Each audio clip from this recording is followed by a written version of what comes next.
Hello everyone, and peace of Christ all of you. Please invite your friends and let us have some good time together. As you see, the topic is what Robert Jackson said about Prophet Muhammad, or the founder of the Muslim Brotherhood. What this guy and this guy, famous names, you know. But before we start today, the reason I decided to go and speak about this topic, I saw an article, and this article is published by Islamic TV station.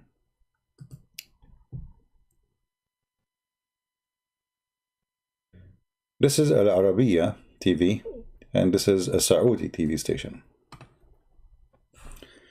And here, this is a summary of the article, which is in their TV station anyway. And here you see the name of the one who wrote the article. His name is Ali Al-Amin. He's a Saudi.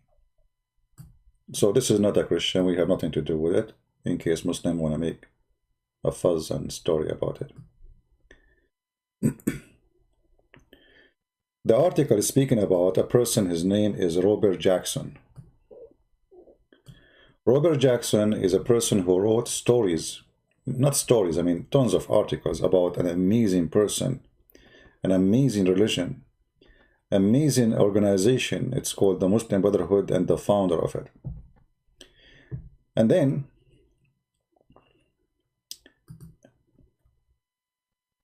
translate, shall we? Let us, before we translate, copy that link, and maybe we can post it for you. But I don't think we can post it because it's in Arabic, have an Arabic words. But anyway, if we click translate to English, we will find the article saying that the person who is named Robert Jackson, who made a series of episodes speaking about visiting Cairo in 1946, that he wanted to see the man who more than 500,000 people follow him at that time. And this is a big number at that time. Remember, this is 1946. There's no internet at that time. So you have 500,000 following you. That's a big deal. So the article here is speaking about those articles and those episodes glorifying this man, the founder of the Muslim Brotherhood, and how he learned from Allah and the Prophet to be decent, to be great, to be amazing. And then we find that the one who is writing this article, his name is Anwar al-Jundi, which means Robert Jackson is a Muslim Brotherhood guy from Egypt. He is not an American Robert Jackson. Robert Jackson does not exist. And here they are talking about how they get this story or those articles to be busted. They are saying here that this person, supposedly, they call him Robert Jackson, he wrote articles for New York. This is a newspaper. And, he spoke about how great and amazing the work of Allah through the Muslim Brotherhood. And then, here they are saying, well, but this, supposedly, when you lie, at least you should study some news about this newspaper. And the reason they mentioned that in newspaper, because this paper shut down. It's not exist no more. At that time, at least. I don't know about now. So, because this newspaper was published in 1863, and it stopped publishing in 1926. But the person who is saying he was publishing, and the one who was talking about Muslim Brotherhood, he was publishing after Muslim Brotherhood came to exist in 1928. But at that time, the newspaper was gone. It's history. So here they start checking out, those mistakes in those news, and then it lead them at the end to find that the guy who wrote those article is not a Christian, Western writer, and he is not Western, and he has nothing to do with the West. He is a man, his name Anwar al-Jundi, and he is a Muslim Brotherhood sheikh.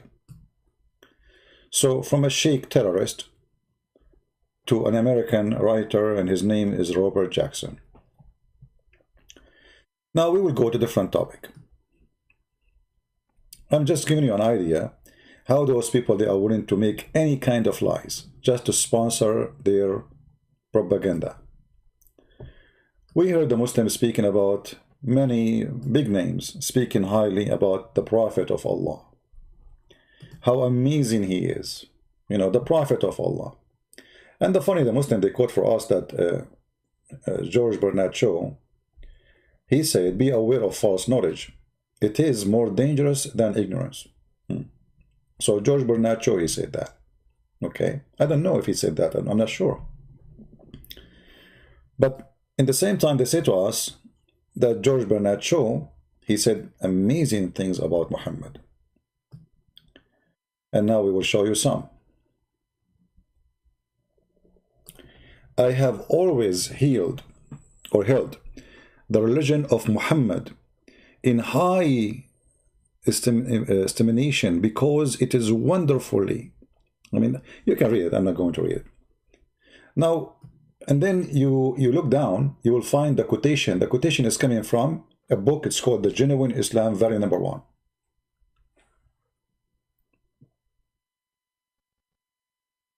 The Genuine Islam, volume number 1. Do we have any Muslim in the chat? Do we have any Muslim in the chat?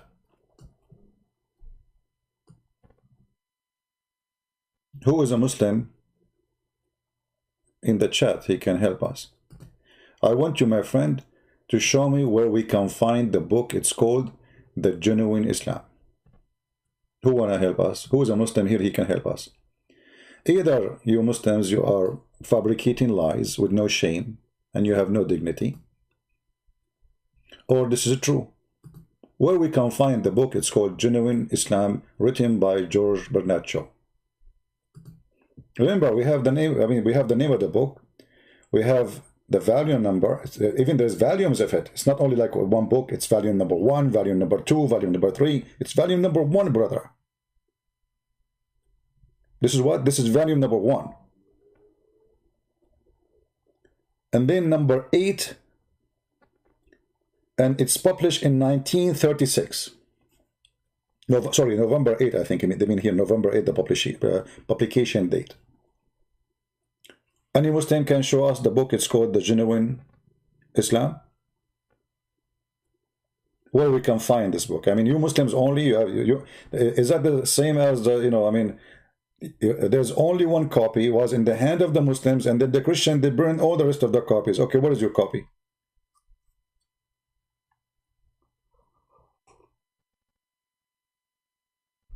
Do we have any Muslim? So what I'm trying to say to you, you cannot trust a Muslim saying anything about anyone. I'm sure after I die, they will say Christian Prince, he converted to Islam, he says Shahada, he was doing poo-poo in the bathroom like Ahmad Mirza Ghulam, and then he put his finger up to Allah, and he said Shahada, and he became a Muslim, Alhamdulillah. Do you know that the Christian Prince himself converted to Islam? Just wait.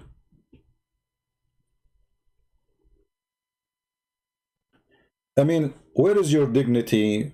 Where is, and what, don't you have a shame? And then look, this is an article here written in front of us, and those people, they have like an art of fabrication. If you read here, this is an article written by a Muslim. All right, letter to Reverend Ensor Walters, 1933, as quoted in Bernard Shaw Collected Letters, 1926-1950. And then they say, I have always held the religion of Muhammad high estimation because it is wonderfully, but hold on. This is what was supposedly in the Genuine Islam, volume number 1. So Bernard Shaw, he say the same thing in all his writing, wherever he go, like copy-paste, like even word by word. I thought this is in the Genuine Islam book. We continue.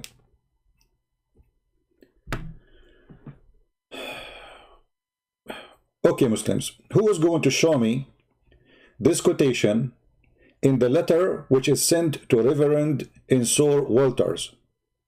Who is the hero who want to show me this? That in page number 305, George Bernard Shaw, he said this: it is the only religion which appears to me to possess the assimilating, I don't know how to read it, sorry, assimilating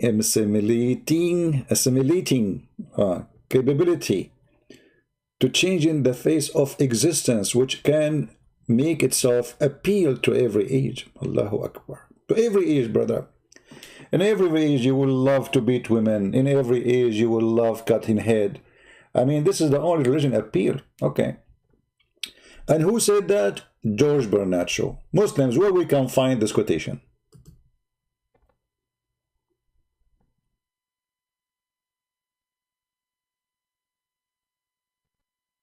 Hamoud, you see, you are the Muslim who made a quotation. Can you show me the book?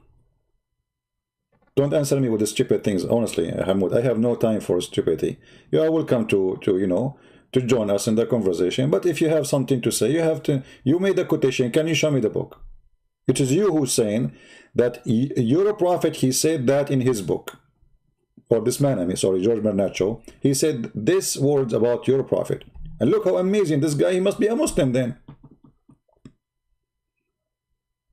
To them, Muhammad was an antichrist. I have studied him. The wonderful man. In my opinion, far from being an antichrist. He must be called the savior of humanity. So when you Muslims, you make a fraud. I mean, don't you ask yourself, okay, those people, they are going to go and search and study and they will find that this is nothing but a scam. So I'm asking you now, who is a Muslim? He can give us the reference for what it, you see, we have the page number. My friend, we have the page number. You Muslim are quoting even the page number. You are quoting the name of the letters. The letter to Reverend Ensor Walters. Page number by Dan Lawrence. Page number 305. Okay, can you show it to me?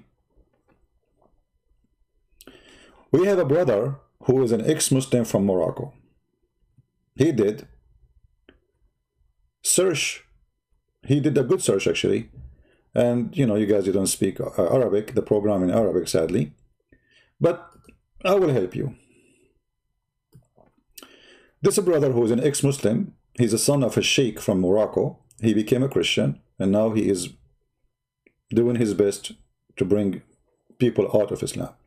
He is showing you that how Muslims, they fabricated stories, and he made a full study about what a great men they said about Muhammad.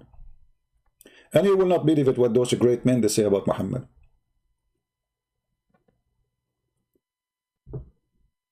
I will translate for you a little bit.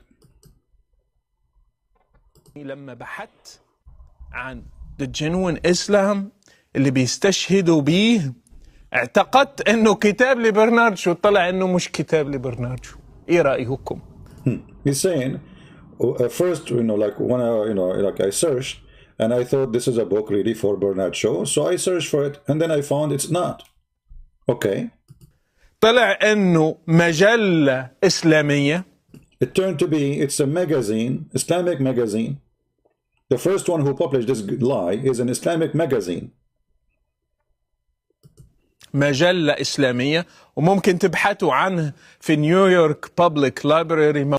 He's saying to you, you can find even those reference for this Islamic magazine in the Europe Public Library. He's showing you the reference. موجود في الأرشيف أو موجودة في الأرشيف. مجلة إسلامية كانت تصدر في ثلاثينات أو في 1936. It used to be published, this Islamic magazine.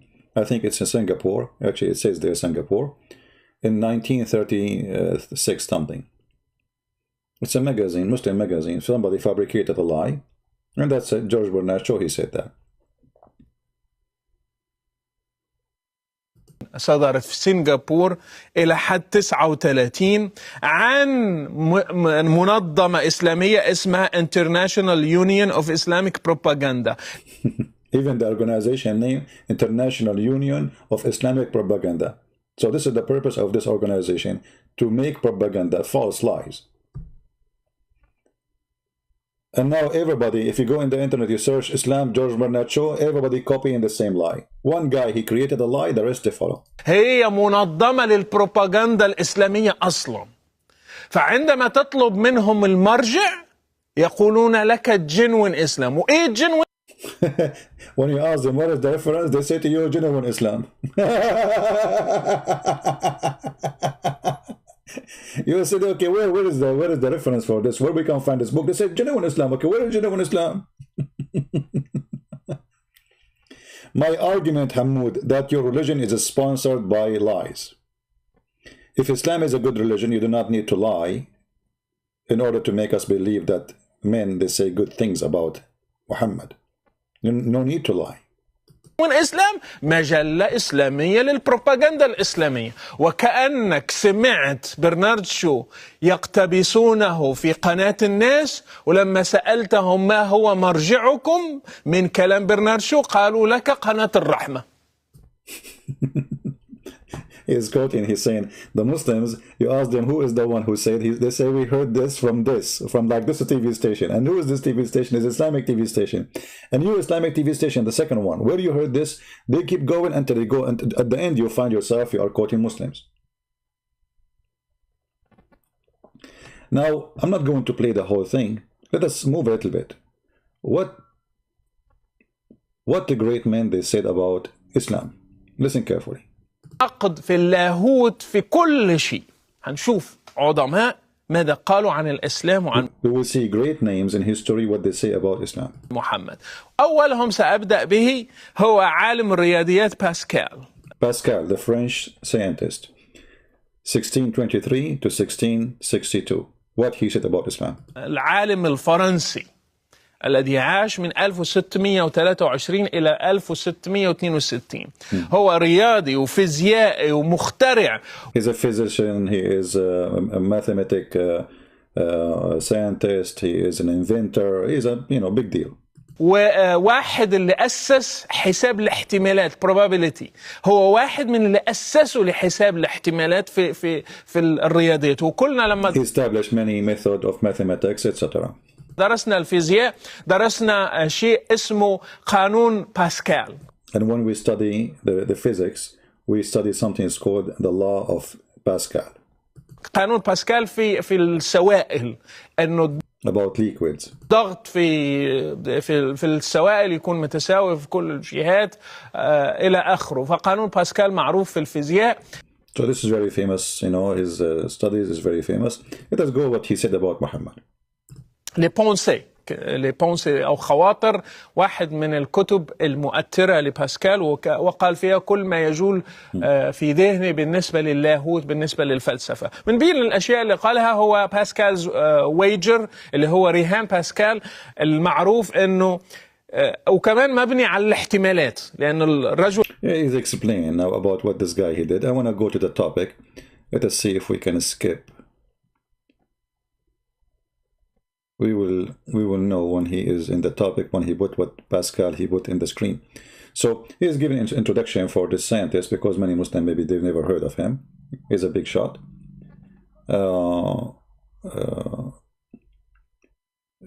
Hamoud, just get lost. Are you better? Are you an inventor of mathematics person? What does this have to do with our topic, you donkey? Get out of here. Get out of here. I don't have time for silly, stupid people like you. Get out of here, you idiot. Are you better inventor in mathematics? This guy is a big scientist and he's a Christian, you idiot.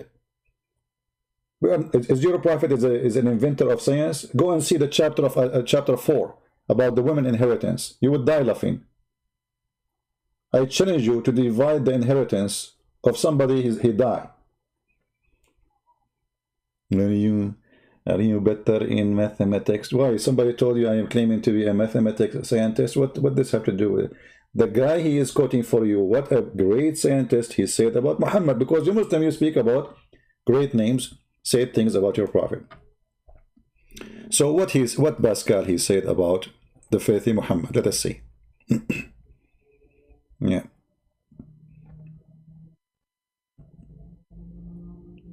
Too bad you guys don't speak Arabic, so you know we are. So what this guy he said? I think now he will say. رياضيات باسكال عن محمد. Muhammad he said.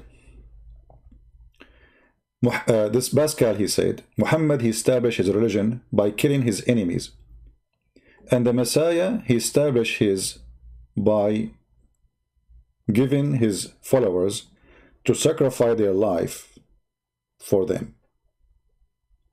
This is what Pascal he said. And here you see the reference, which is real reference. You can go and check it out, Abdul.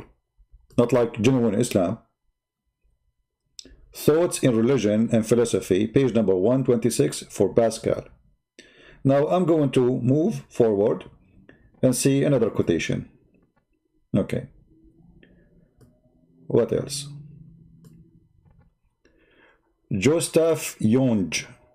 What Carl Gustav Jung he said. I don't know who is this guy. Let's see what he said. This is a different guy. واختلفوا بعد هذا، لكن على العموم الرجل عبقري عبقري. الرجل علامة في هذا المجال وقارئ وكل شيء، كتب وقال أيضا قال رأيه في محمد. كان يتكلم عن هتلر. This man, his name is Carl. You can read his name. Let me zoom in his name. And you can get the reference too, for those who they are seeking reference, to, you know, to be sure this is correct. Carl Gustav Jung, and the name of the book, Symbolic Life, etc. And then you see the reference. He said that Muhammad, look what he's saying. We don't know if Hitler, he was going to establish Islam, a new Islam, or he, in fact, he is, you know, doing that. Because he is the same as Muhammad. Both of them, they are drunk with a filthy beast. Filthy God beast. بِإِلَهٍ وَحْشِي. So this is what this guy, he said about Muhammad. Let us continue. I'm going just to forward. Those who will make the video later, you can cut it, please. Just to make it short. Maybe you can make it like to get the, let us say, the cheese of it. I will move in here. Different person. Voltaire. I mean, who don't know Voltaire? What Voltaire, he said about Muhammad and Quran. Voltaire, he said, and here again, this is the reference for those who they are seeking reference. This is the reference. And our reference is not like yours, Abdul. It is real. He said,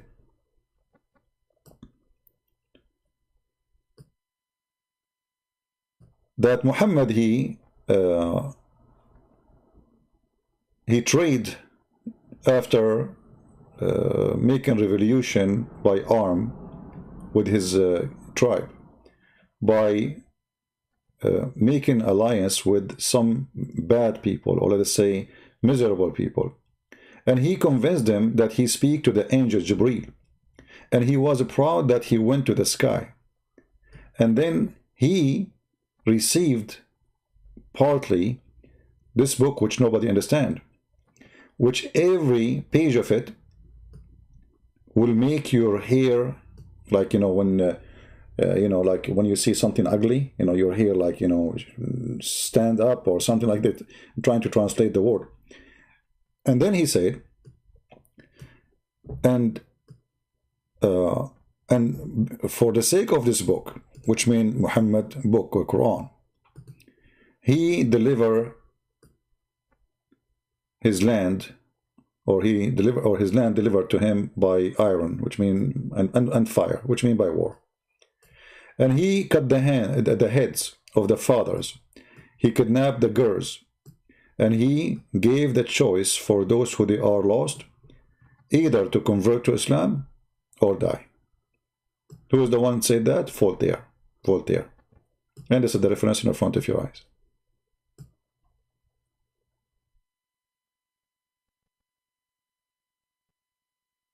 When somebody says something, I don't know, like your hair stand up, yeah, if you see something scary supposed to your hair, because your skin will go in alarm, you know. If you don't like my explanation, give us your own. I'm sure you understand. Don't play like you have no idea. So this is what Voltaire said. Let us see a different person. And we will go, by the way, we will not stop here. We will go until we arrive to what George Bernard Shaw, he said for real. Because George Bernard Shaw, he spoke about Islam. Dante, what Dante he said about Muhammad? Each time I see somebody, he have like a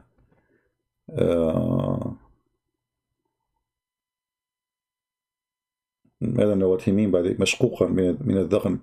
Each time I see somebody, he split like two pieces from his chin all the way from the like, chin of your beard all the way to your anus, and his belly is out, coming from between his legs, and his heart is coming out, and where the like where urine is stored inside the belly of a human being. And then I see how ugly it is. Right away, I imagine how I am ugly as Muhammad. Or let us say, my creation is disturbing as Muhammad. So he's describing the most evil thing about a human being. The second he see that, he remember right away as if he is Muhammad. And this is again the reference, the Divine Comedy. Who is the one who is speaking? Dante. The Divine Comedy. Let us continue, because the program is long. Okay, now what George Bernard Shaw he said. Shall we go to George Bernard Shaw? We're trying to find, here we go. This is what George Bernard Shaw said for real. Islam is a different religion. It is not a tolerance religion, but aggressive. And it became like, let us say, as if he's saying, like the one who claims it is tolerance, it is just a lie or a stupid talk, blah, blah, blah. Either you believe, and let me highlight, either you believe on Allah, or they are going to cut your neck from the side of somebody who believe in it, which means a Muslim. And he will go to heaven, for he sent you to hell. This is what George Bernard Shaw said about Islam. And this is the reference. But look, this is the same reference we found in the Islamic website. Here. This is exactly the same reference in the Islamic website. Let me show you.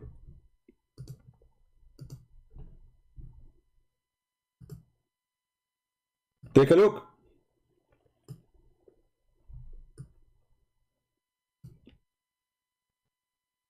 Do you see? But here Bernard Shaw, in the same reference, even the same page number. Guys, the same page number. Bernard Shaw, he said, Islam amazing. I always held religion of Muhammad in high, like this guy, he's crazy about Muhammad. This is what the Muslims, they said. In the same page. It is the only religion which appears to me to possess whatever. And it's the only religion who can save humanity, whatever.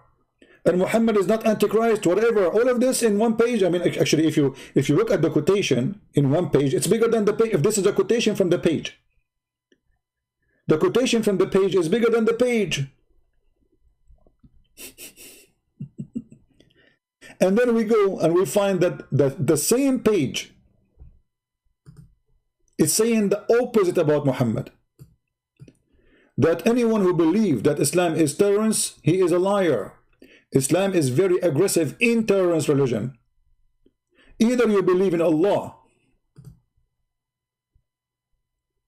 or they will cut your neck.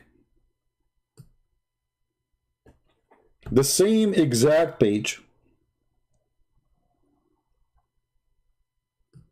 Look with me. The same page number 305.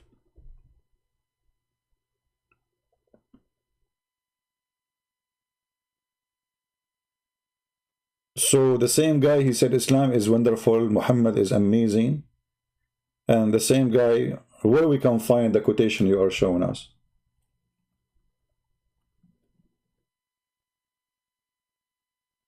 And you know, the video is long, is like 1 hour and a half. Keep going. Tons of people who say things about Muhammad, all of it, it's ugly, and all of them, they are very well known, famous. You know, even there's a book, you know, remember there's a book, it's called The Most Effective People, 100, the top affected people, affecting people, whatever it's called. Or let us say, I forgot the name. The Muslim, they translate that book. And the Muslim translation about that book, that part about Muhammad, they said that the guy, he said the Prophet Muhammad, peace upon him, is the most effective. This guy did not say peace upon him. He did not say poo-poo upon him. He did not use the word upon him. And they fabricate tons of things. And supposedly this is the translation. The guy, he speak about Muhammad, that he is a war warrior. And he mentioned the name of Hitler too in his book. He mentioned Mussolini. He mentioned terrorists. He mentioned criminals.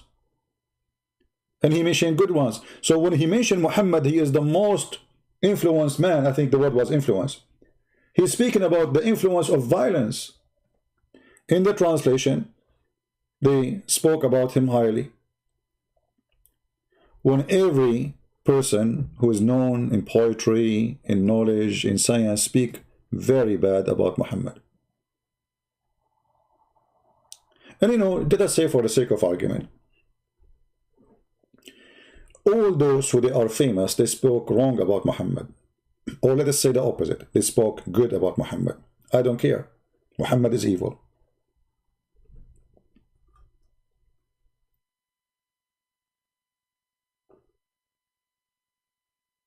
Who cares? Prove me wrong. Prove me wrong. Do we have any Muslim here can prove me wrong that Muhammad is not evil? Who is a Muslim would like to do so?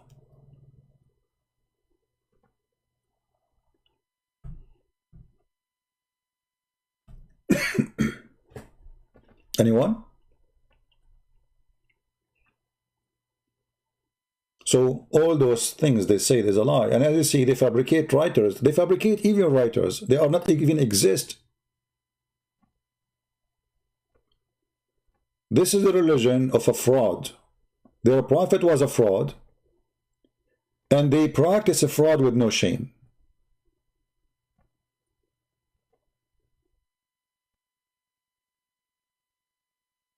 Prove me wrong.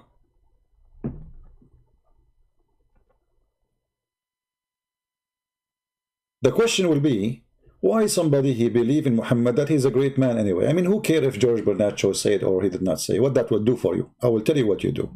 Because you used this propaganda in order to make Western believe that Islam is a great religion. You see this guy, he is quoting for you tons of famous people. They spoke very ugly about Muhammad. But that will not change anything. Muhammad is still ugly. They speak good or ugly. That is not the point. The point is you Muslims lying about your prophet. I wouldn't care what people say about Jesus. I'm not going to make a false quotation that somebody said that Jesus is wonderful. That's stupid, actually. I mean, how bad your prophet is to the point you fabricate good quotation about him. How bad he is. It's a clear sign that your prophet is evil. Otherwise, you will not need to fabricate lies and say things is not true.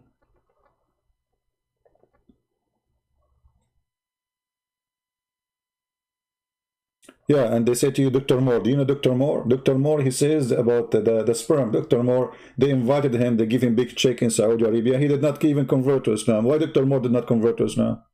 Dr. Moore. And who is Dr. Moore? They told him that the Quran says that the sperm is like a leech. Oh, sorry, the egg is like a leech. But the Quran never said that. The Quran says the sperm, not an egg. So they gave him false translation. And the guy says, based on what I see, this is sound like science. That's all.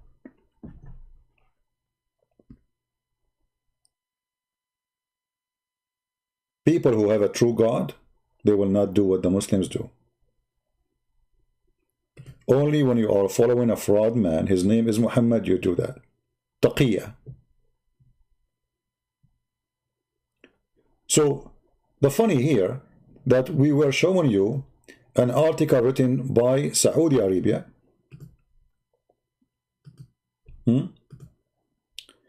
about many articles written by a person, his name Robert Jackson.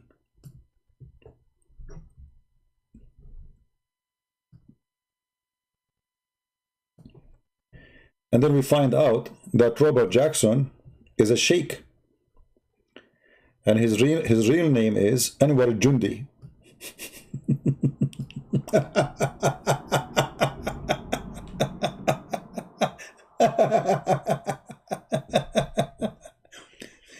You know, in order to make you, because supposedly, do you remember the guy from Philippines who said to me, I debated a real American, a true American. You are not the true American. You have an accent.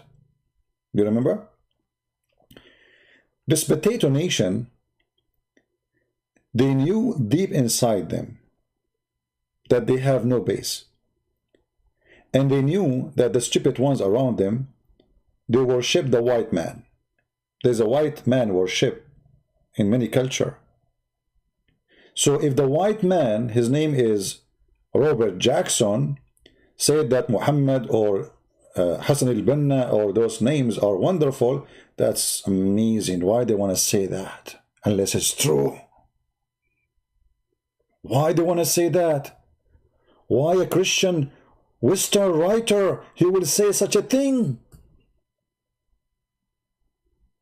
It's just to convince themselves with the lie. So they created a lie and they published the lie for their own people too. And now people for a long time, they believe, yes, there's a guy, his name is Robert. If you go and search now in the Islamic website, especially the Muslim Brotherhood, you will find the name of this guy, Robert Jackson, is almost on every page. Robert Jackson said this, Robert Jackson says that, and Robert Jackson said, and then we find that Robert Jackson is the same guy who is running the organization. His name is Anwar Jundi. And what makes it funny, that the one who's exposing them is Muslim too, and they are Saudi.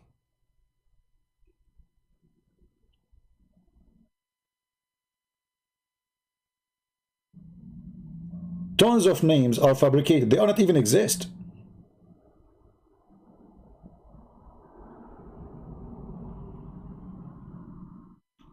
On Muslim Brotherhood Wikipedia website, there is a topic entitled Imam Hassan al-Banna in the Eyes of the West. In the eyes of the West. By who? By the Quranic man, Robert Jackson. And then we find that Robert Jackson is a terrorist. And he is an Arab. And he is a Muslim. And his name is Muhammad Ali Balbula. Anwar Jundi. Imam al-Banna in the Eyes of the West. It's an article without a signature. It was placed in the head of the celebrated Western and Western. This, remember, this is a translation by Google, you know, for the article. An important dialogue by Professor Hassan al-Banna with Mr. Spencer, the American War. I mean, all those. So they fabricate interview, they fabricate article, they fabricate quotation, they fabricate, and the whole article here is showing you that this is all is a fraud. And who is the one who made the article? This is made by Muslims. And this is Arabiya TV. For those who do not know, this is an official Saudi TV. And this is the guy who wrote the article, Ali Al-Amin.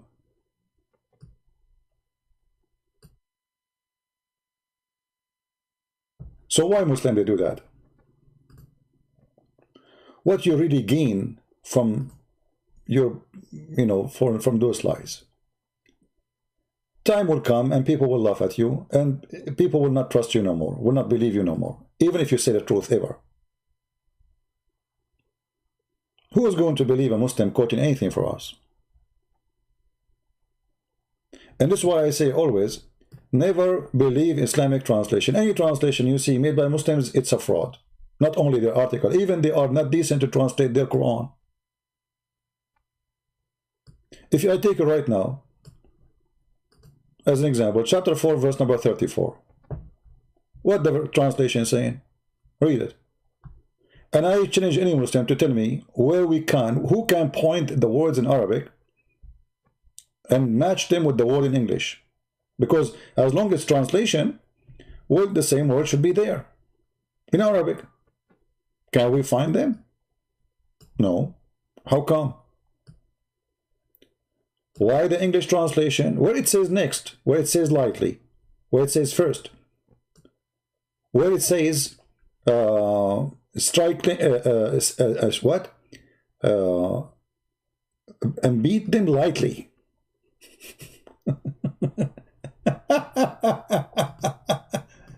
What is the purpose of adding the word lightly? Can any Muslim tell me? What are you trying to do to me? I mean, why? What do you want to say to me? Let's say I am an American person who don't speak Arabic. When you say lightly, what does that mean? Why you are adding the word lightly? And even you strip it, even you put it between two brackets, which means obviously it's not there. So why you put the word lightly? If Allah did not say the word lightly, why you are adding it? Are you correcting Allah? Are you making it clear because Allah, he could not make it clear? Because I'm trying to understand. Any Muslim can tell me what does that mean? And supposedly now you make it better, like we beat them lightly? Is that supposedly better?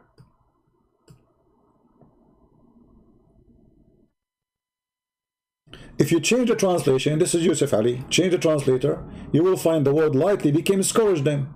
Just to change the translator. This is Yusuf Ali. Let us go to a different liar. Yusuf Ali, where is that? Here we go. Let us go to this one. Big Tal. Look, the word lightly disappear. It says here, and scourge them. Where is the word lightly? Scourge them is lightly. Have you ever heard of the word scourge? You scourge somebody lightly?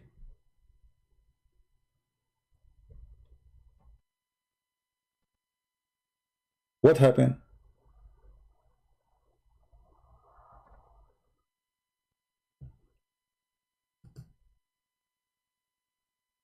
Somebody saying Santa Claus is a Christmas Satan. Okay, well, he's not coming to you. Get lost. Say hi to mommy. Tell her Christian Prince he saved me from Santa Claus. Stupid idiot.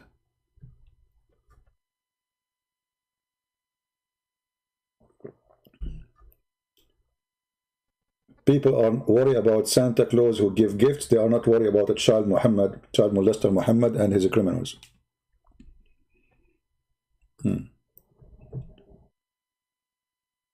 Any Muslim can tell us why even your everything in your cult is a fraud. Translation is a fraud. And even when we quote for you an authentic hadith, you say it is fraud. Even you yourself, when we show you something, you say it's a fraud. But it's written in your book, it's a fraud, brother. Your books, your prophet said so, it's a fraud. So you Muslims, you wrote lies about your prophet? Yes, brother. So you Muslim, you lie about your prophet to us, and you lied about your prophet to yourself? What site? What do you mean, what site? This website I'm using is called QuranWow.com, and obviously it's wow. This is a lot of wow.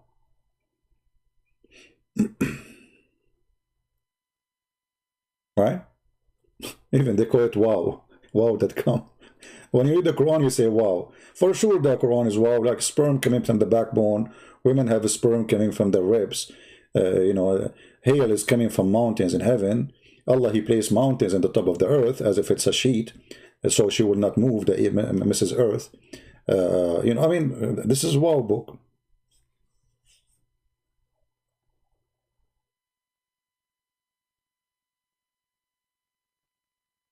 Any Muslim have anything to say to us? Who is a Muslim want to say something good for us about Islam? Who want to give us, who want to give us the genuine Islam? Forget about the book which is fabricated by you Muslims about George Bernard Shaw say genuine Islam, because it's not exist. Shame on you.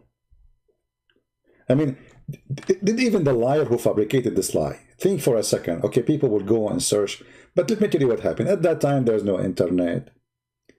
And this magazine is in Singapore. And those who speak English, I mean, they are limited in the Sun area.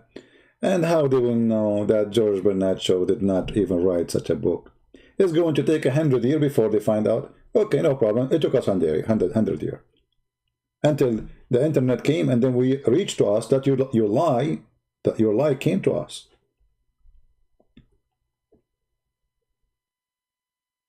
Hmm?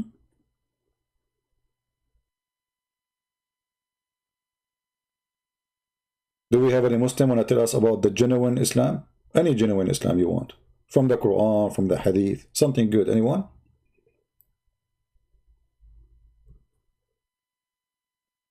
No, we keep Jesus for Christmas and we don't forget about Santa. Santa was a good man. Santa is a real person, was a great Christian.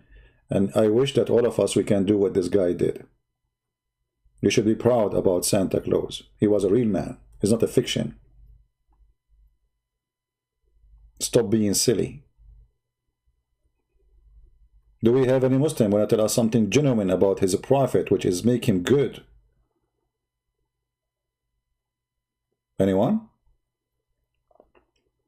What is good about Muhammad?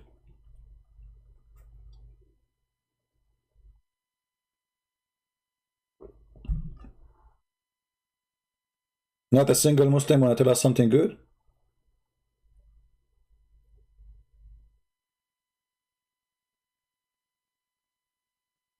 So all those videos we see in YouTube, they are nothing but a propaganda. The Muslims, they spend half a century of their life to prove to us that the Quran is preserved. My friend, I don't want you to believe the Quran is not preserved. This is the most preserved, stupid book ever. Please preserve it. Actually, me, myself, like you see, I'm going to make, I will start soon making short videos for Yasser Qadi, just for comedy, you know, just for laugh. Honestly, just for laugh, because this guy is just a joke like the rest of them. But I am the last one who would like to try to prove Quran to be not preserved. It's not for my benefit. Because if you remember, I had many debates before with Muslims, and then the Muslims, they start saying, excuse, oh, the Quran which is sent by Allah is not this Quran. That's why the Quran have mistakes. You see, they found a way to escape. Now they got a new way. Oh, this is not the genuine Quran. The Quran we have today is false. So they escape. So don't give them escape. No, this is the genuine Quran. No, this is the true Quran. It's word by word, brother. Letter by letter. The dot is there, is not missing. Not even a single dot is missing. It's for my benefit. Because if you reach the point where all the Muslims agree that the Quran, which we have today, is not genuine, they will find a way to say, oh, okay, well, you are talking about the Quran, which is not genuine, but the true Quran is good, but we lost it.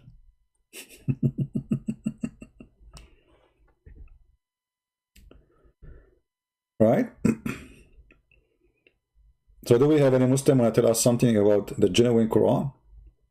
Want to quote for us something from the genuine Quran?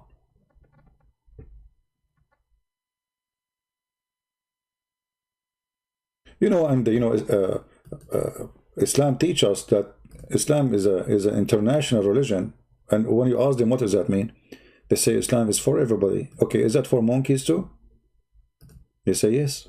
Monkeys are Muslims. You say to them, Abdul, are you sure? They say yes. And they practice Sharia law. During the pre-Islamic period of ignorance, I saw a she-monkey surrounded by a number of monkeys. They were all stoning it.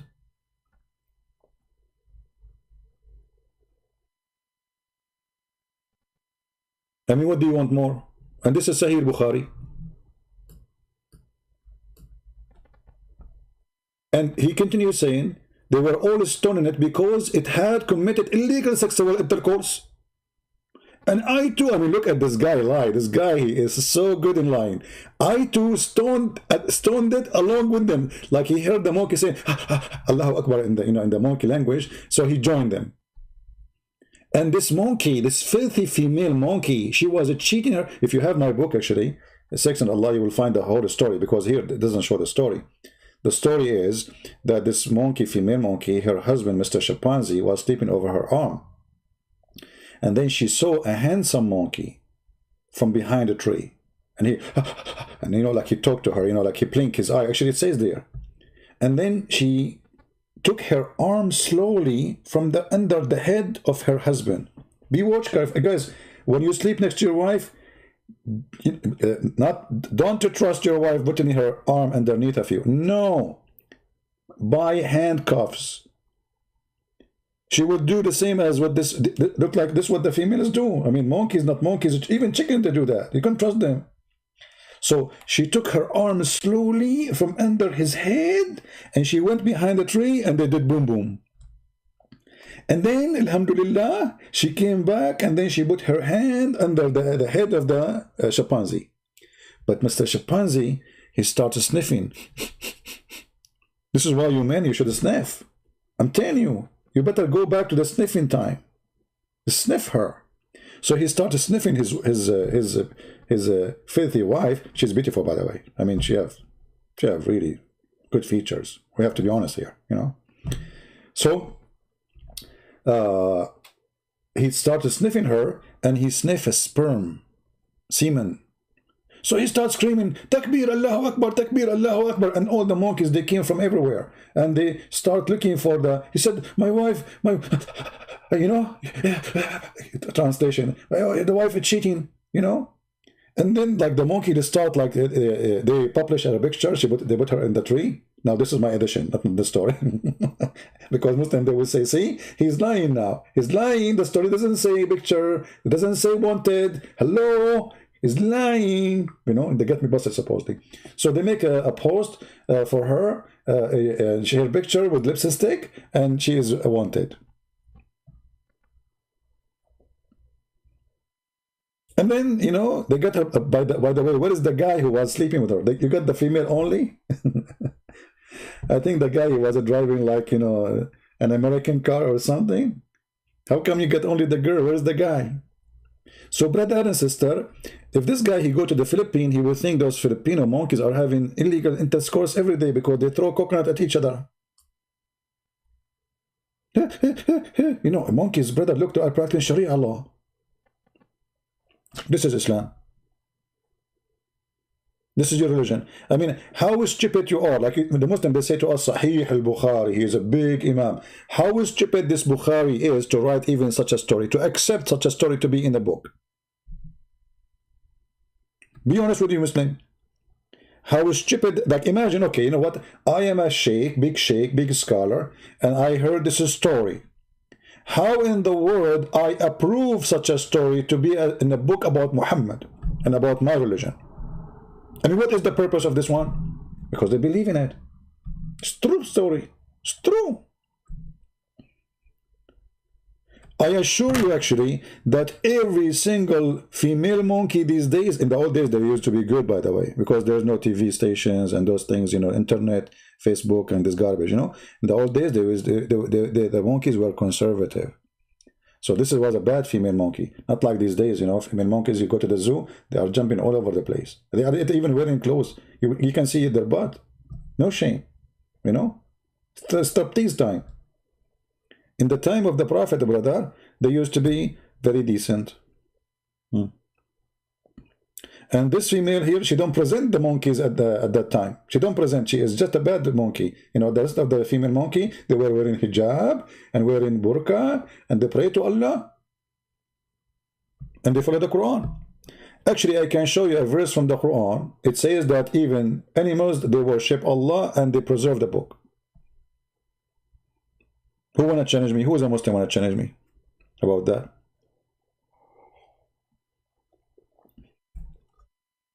Even Muhammad, he speak on the judgment day, Allah will judge between two goats. Two goats are fighting.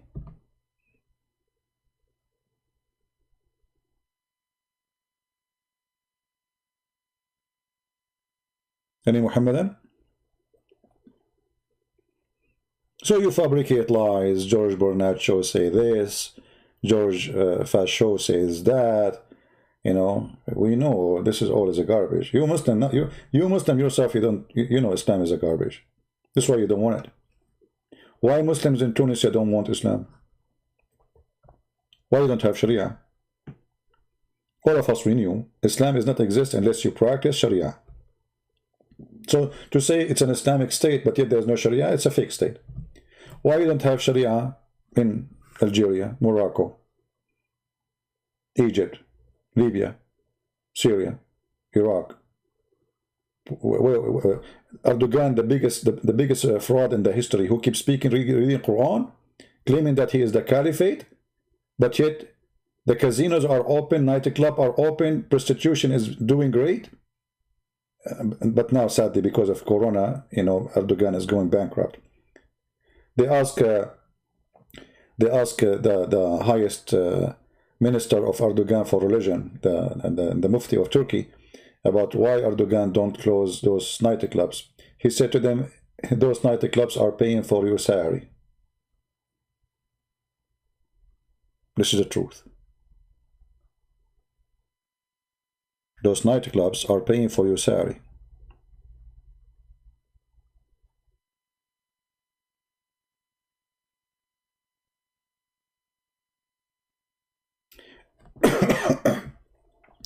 I used to have an app on my phone. I forgot. Let me get some water. Sorry.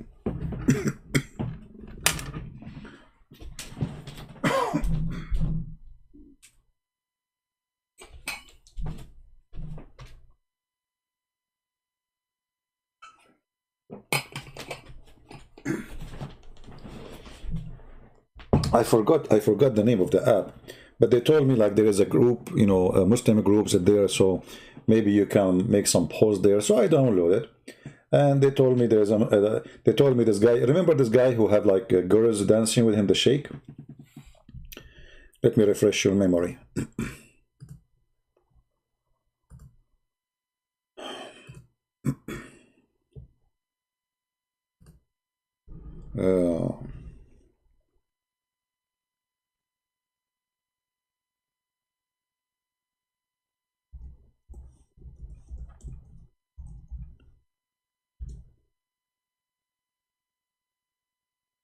What was his name?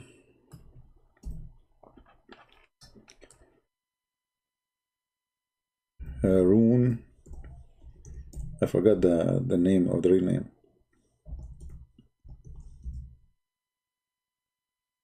Yeah, this guy.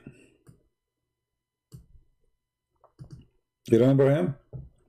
Anyway, they told me he do broadcast live on whatever app, you know, he have a group.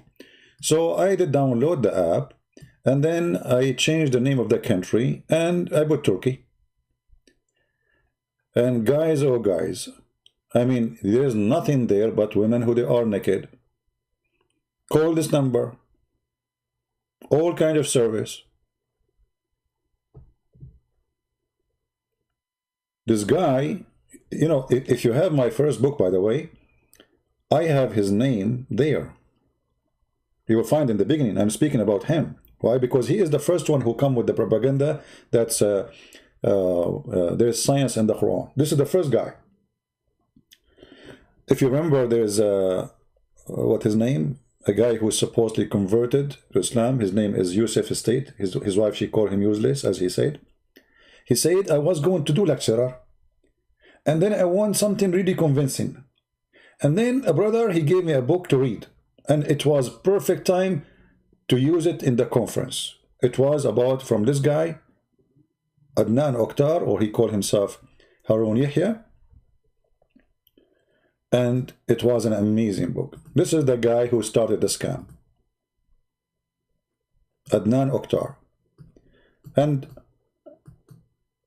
this guy, he was a sheikh for the Muslims in Turkey all those years. Nobody complained about him.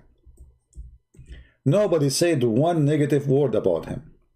His TV is running, Erdogan is watching, everything is working perfectly. Until this guy one day, he said something negative about Erdogan. Suddenly he became a child molester. He is, I don't know if it's true or not, but obviously this guy, you know, this is his TV station. This is Islamic TV station, live on air. I mean, honestly, I feel sad for myself. I mean, look at my TV station and look at his TV station. Look who is listening to me and look who is listening to him. This is not even fair, man. I mean, why I'm not getting this, you know, I mean, something wrong with my program. I mean, there is something not good.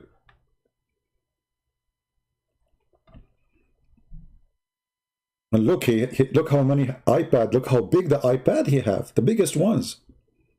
I mean, how he got those huge iPad? And all the girls, they are wearing almost nothing, and they have surgery for their lips, and their skirt is like 1 inch. Alhamdulillah. And when he wanna eat, look how he eat. I mean, imagine how I eat and how this guy he eat. I got a today, by the way, I ate only 3 bread. It's a bread, just a bread. I did not eat any food, just a bread. Honest to God. But don't think I am, you know, it's not because I have food, but yeah, I don't care. I mean, look at this guy. Look at his table and look at my table. I eat in the same computer table. That's a business. That is a real missionary. That is how you should do, you know, serve Allah. You want to see how you do it? Look at this. Look how many girls, man. He entered the room. There's nobody but women. I mean, do you see how many? Look. There's nobody there except women. Like how many of them, man? I mean, is that the 72? Alhamdulillah. Ah, this guy, he want to see lower the, you want to see the skirt, huh? Can you lower the, I got you. I know what do you mean. I will tell your mom. Okay. And I will tell your wife if you are married. Can you lower it? Can you lower it, Christian Prince? This is religion? Alhamdulillah. Alhamdulillah, brother. Alhamdulillah. Yeah. Alhamdulillah. This is the guy who behind the science of Quran. All the scientific fact in the Quran came from this person only. And then after that, and look at this one. Look, I like this one actually. This is the impact of religion.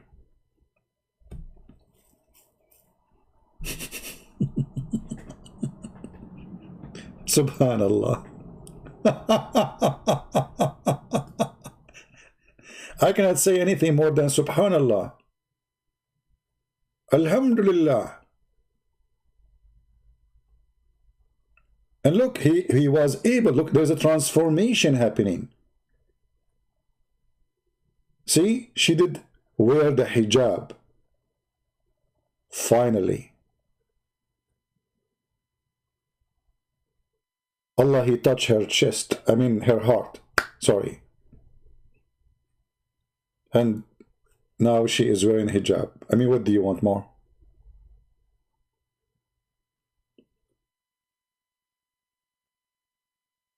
This is Islamic TV station. This is not like those stupid movies. They make somebody, you know, dress like somebody, or you know. This is not a movie. This is a real program, and this is a real sheikh. And this guy, he lived like a king. Rolls Royce. He have his own yacht. I mean, money was coming like rain because of what he did to serve Allah. And the poor me, you know. The one is asking me to gather my YouTube videos, my friend. What about you? Help me. You do it. You guys, you do it. Poor me, I have no time for anything. Trust me. Like, isn't it enough I'm making the videos?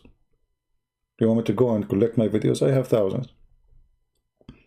And not only that, don't talk with me now. I'm very sad. I mean, don't you see?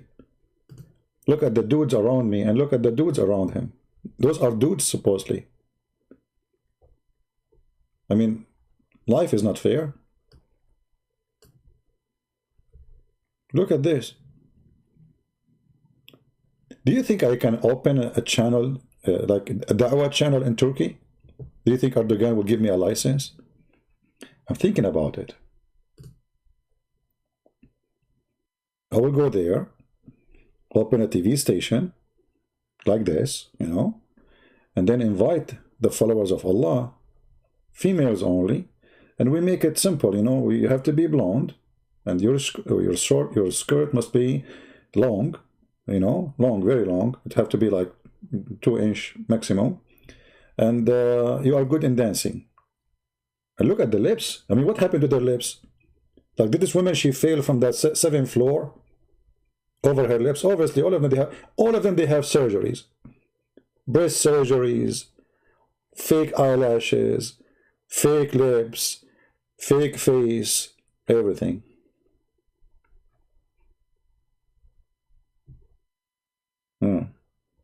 Alhamdulillah. But you know, I mean, it's not right to be. Are you jealous? Come on, you cannot do that.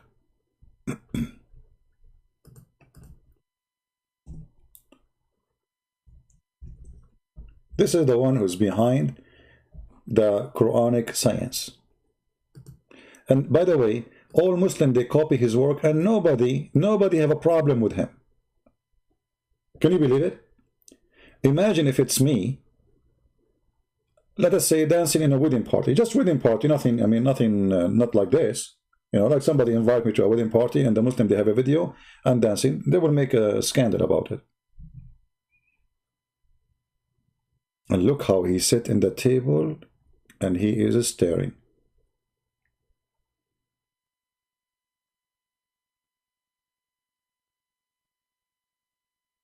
That is a...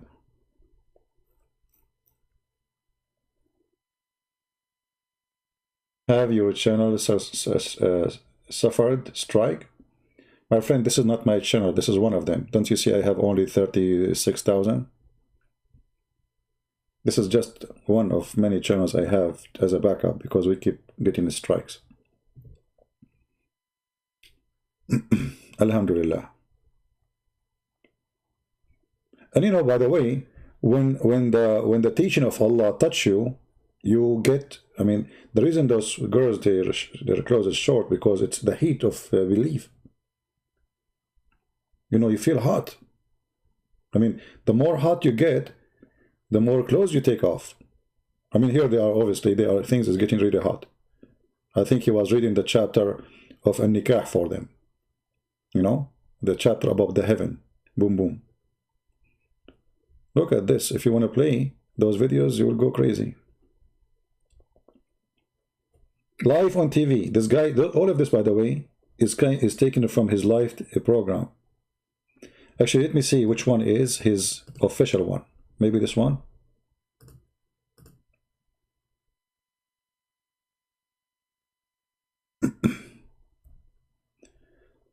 This one is an English channel. I need to find the original one. Harun Yahya live stream. 7 hours live stream. 10 hours live stream. I mean, I cannot do that. Only Harun Yahya can do this. 10 hours live stream, and it's about scientific miracle in the Quran. Brother, scientific miracles in the Quran. And now I passed the first 6 hours, and then finally I'm here in this section.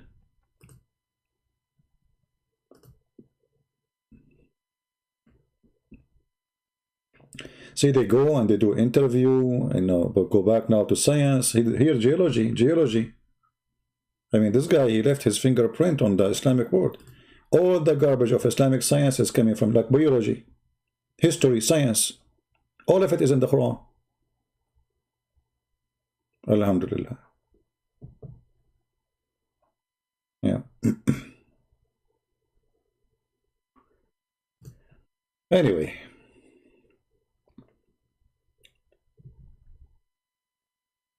You have to agree with those Turkish girls are beautiful. Well, I don't want to talk about women because you don't know what is beautiful for me. I don't want to mention it because people get upset.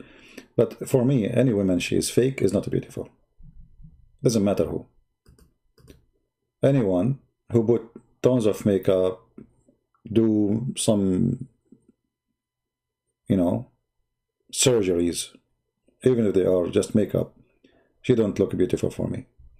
If you cannot accept your beauty to be beautiful without doing all this madness, that means you yourself are not convinced to be beauty. Otherwise, why you want to do it? Correct? If your beauty is something you earn from false adjustment you do to your body, obviously you yourself, you are not convinced that you are pretty and you are not confident. So why I will be considering you? Why any man will think you are beautiful? Right? And if you look at them, all of them, they are fake. So for me, they don't look beauty. For me, they look like a zombie. I will not be comfortable to sit next to any of them, even if she is not a Muslim, regardless. Those are false people.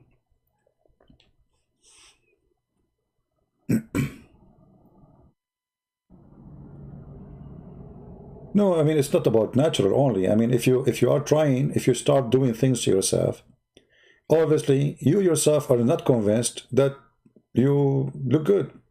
I feel sorry for you. Seriously, I feel sorry for you if you do that. So you're trying to convince me that you are good looking by makeup, and obviously you don't. And I'm not talking about like somebody putting little makeup like here or there, it's okay, but those people, they are heavily. Look at this, man. Okay, guys, I think I'm going to go and join the party there, and I will open my camera for you. Look, how many girls there? I mean, what is this? How much money he spent? You see, those girls are not coming. Those are paid. Those are hookers. You can tell. Those are not normal girls you find in the street. How much money this guy is making and how much money he is spending.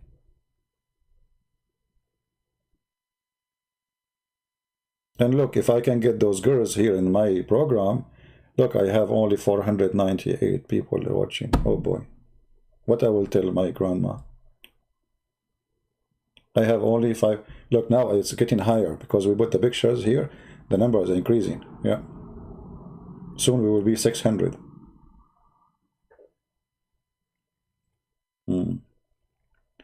Those are Ukrainian girls? No, my friend, those are Turkish girls.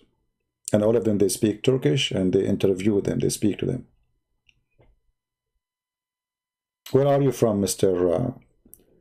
Maruni? Why you are trying to insult Ukrainian girls? Supposedly in your country there's no prostitutes? Like your country is the decent one?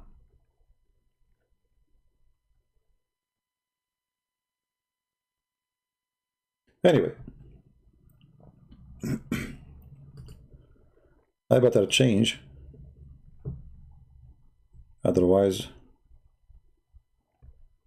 we will end in the wrong place. Back to the topic. Do we have any Muslim want to say something good for us about Islam?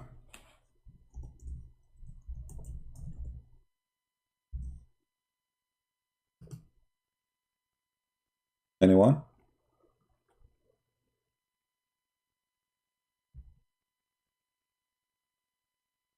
Yeah, you see, when I say Turkey, it doesn't mean that every woman in Turkey is the same. But Turkey obviously have a huge business of prostitution. And Turkish people are not into religion. You know, it's not a secret. But the appearance is that Turkish are Muslims. But in reality, they are not. Hmm? And about prostitutes, I think every single country have a prostitute, regardless of what you call them, Christian country, Muslim countries, Hindu countries. Prostitution is all over. And prostitute is not only the woman who sell herself. Prostitute is the man who sleep with her too. If you sleep with the hooker, you are a hooker. You are no better. You know, especially those Middle Eastern men, they have mentality, they look down at women who they are hookers. But the fact they are the #1 customers. And they are hookers too. In the Middle East, if you go sleep around, your parents will be proud about you. I mean, our sons doing every day with a new girl. You know, they speak highly of you because you are filthy. This is their culture. But if the girl should do that, oh man. Not my daughter, right? So don't speak about others.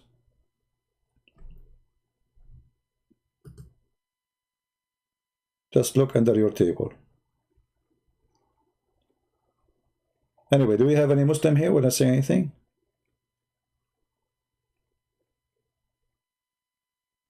Any Muslim?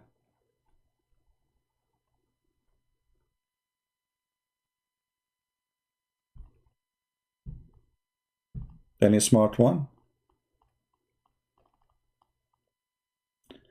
Well, the culture using women, the women using men, the men using women. Doesn't matter who do it, he is bad. There is women who they are forced into prostitution, but there is women they are not. So they bend.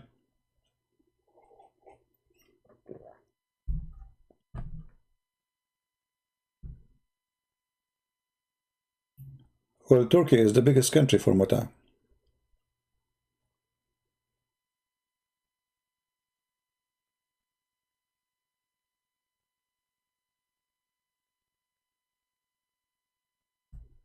There's no Muslims?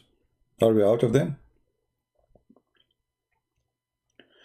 What is the reason prostitution is bad?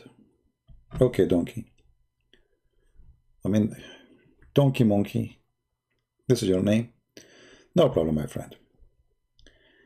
Prostitution is bad because simply, you see, it's not just only about sex.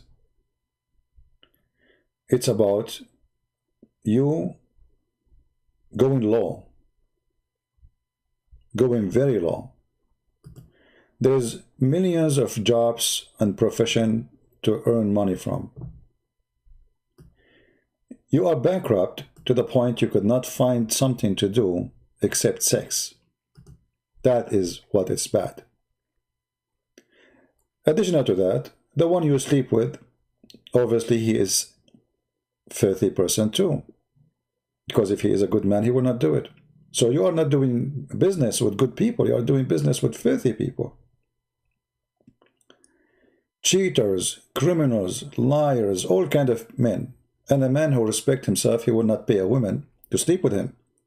The second you pay a woman to sleep with you, simply you are saying you are so bad to the point, you are disgusting actually, to the point you have to pay somebody just to touch your hand.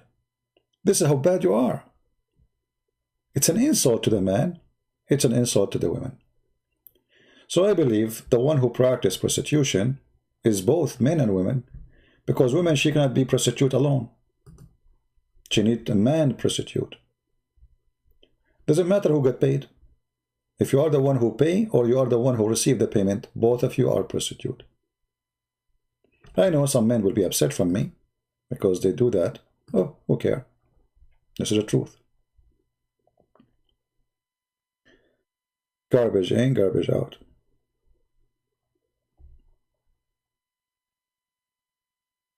Right? Garbage in, garbage out.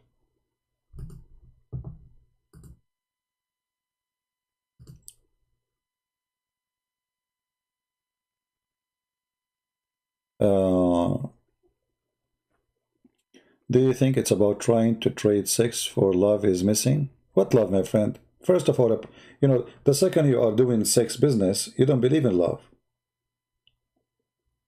You don't.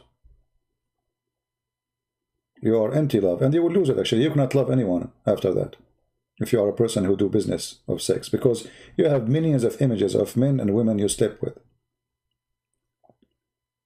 Let us say one day you decide to get married. And now your husband is sleeping with you. Which man you remember? The first one, the second one, the third one, the 100, the 200, the 300, the 400. You cannot delete those memories from your head.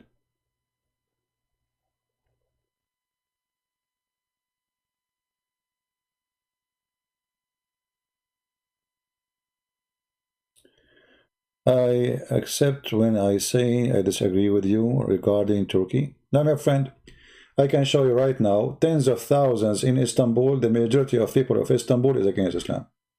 So you are wrong. Depends on the location. And you forgot maybe that Turkey was anti-Islam for a long time. Where was the Muslims? What do you see today? That Erdogan, he get into the government and he will not leave. He start firing all the officers from the army who they are anti-Islam. He fired all the judges. He changed all the police. So they are holding into the government not by election. All the election is fraud. Muslims, when they get into government, they don't leave. They don't leave unless you kick them out. They go through democracy, because this is the only way in the beginning. But after they get in, you cannot kick them out unless you make a revolution. And the only way to get rid of Erdogan is revolution. This is what happened with the Muslim Brotherhood in Egypt. This is what happened with the president of Sudan in Sudan. You cannot get rid of them. That's it. They take over the government. They practice Sharia law. They use it as a way to subdue everybody, so nobody open his mouth. And they will not leave until you go for war. So no, Turkey is not really Islamic. Even Iran is not Islamic. You know, you see, I am a Middle Eastern. Don't tell me who's Islamic. Don't tell me, please, who's Islamic. There's no Islamic in the Middle East. Small, tiny minority. They are the terrorists. They control everybody. How many members they join ISIS? How many? Few, small number. Did you ask yourself why not everybody join ISIS? ISIS exists. They established themselves in Syria, right? And in Iraq. Where is the Muslims who believe? If what you are saying is true, we will not even have Erdogan. We will not have even Turkey as it is today. We will have a caliphate. They are not Islamic. Nobody wants Islam.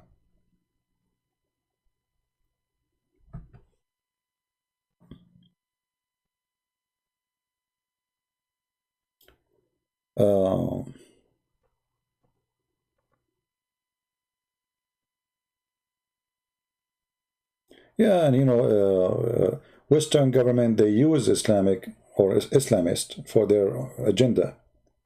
You know, you forgot what CIA did with Osama bin Laden? They are the one who trained him. They are the one who helped him. They are the one who sent congressmen, senators. They went to Afghanistan and they were saying to them, Allahu Akbar. McCain, just a few years ago, before he died, this potato, he went to Syria. He took pictures with ISIS leader.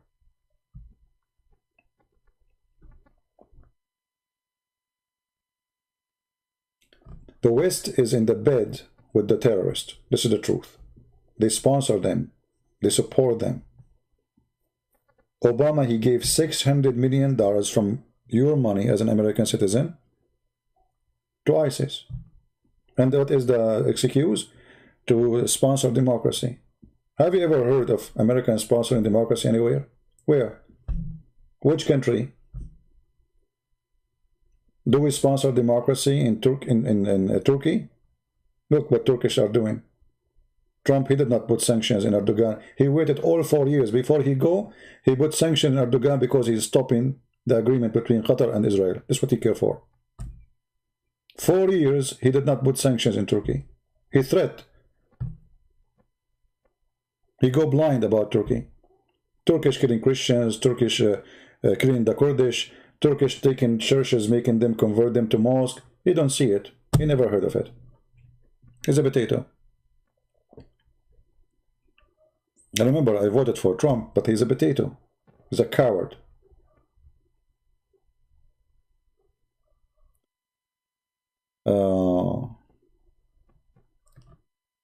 Yeah, always the NATO, they support terrorists.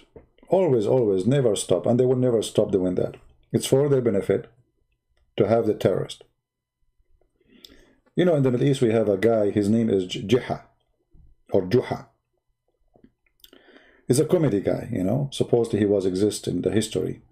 And this guy, he do funny stuff. One of the stories of Juha, he sold his house to a guy. And he told him, all the house is yours, but I want to keep only one nail in the wall. This is mine. And I have the right to use it anytime. The guy said, okay. He gave him good price too. I mean, cheap price. So the guy was so happy. He got nice house. And this guy, all what he want is just to use a nail in the wall of his house. Sure. No problem. You know. So the guy, he moved in. And then this guy, Juha, he come to the house at the middle of the night. Knock at the door. The guy, he opened the door. What you want? He said, what you forgot? We agree. I have the right to use the nail. Okay. So he take his donkey all the way to the living room where the nail is. And he tie his donkey there. The guy, he said, you cannot do that. He said, no, I can. We have a contract. And this is what the nail of the NATO in the Middle East. Islamist. If there's no Islamist, they will have to leave. As simple as that. If there's no Islamist, those countries will flourish. As simple as that. Islamist is the way to destroy those countries. To keep them stupid, to keep them ignorant, to keep them in the cave time. You take Islam from the Middle East, you will find different countries. As simple as that. Islam is a necessity to keep those countries savage. Right?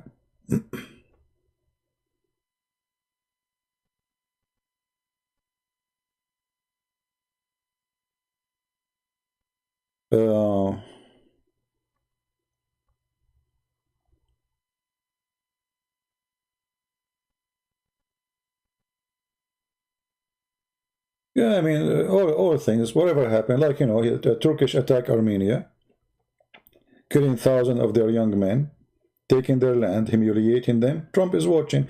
Trump, he did not even see it. I know, I lost my respect to this man, actually. And I voted for him just a few weeks ago, but because we don't have a choice. The other guy is Joe Biden's husband. I mean, we have a guy, he don't even remember his name. But welcome to America. In America, we don't vote for a president. We vote for two donkeys. One, he will hit you in your nuts, and the other one, he will hit you in your stomach. So choose which one. Both of them, they will hit you. We don't have election. I mean, have you ever heard of election? There's only two guys.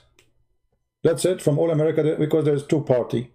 And the two party is under the control of the mafia, let us say the corporations, the rich ones. They are the one who decide who will be a president. And the rest, us, you know, we are the poor. Okay, they give us two. Choose one of them. It's like a game, you know, like we have two toys. Which one you take? But they are the one who choose the toy for us.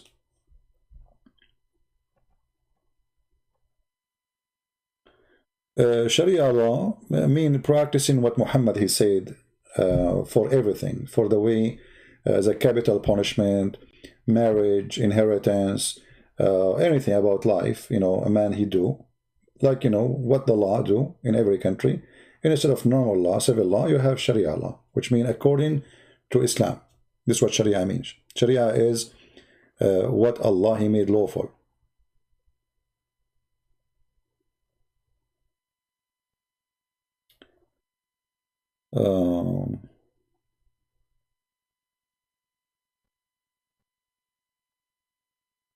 All right.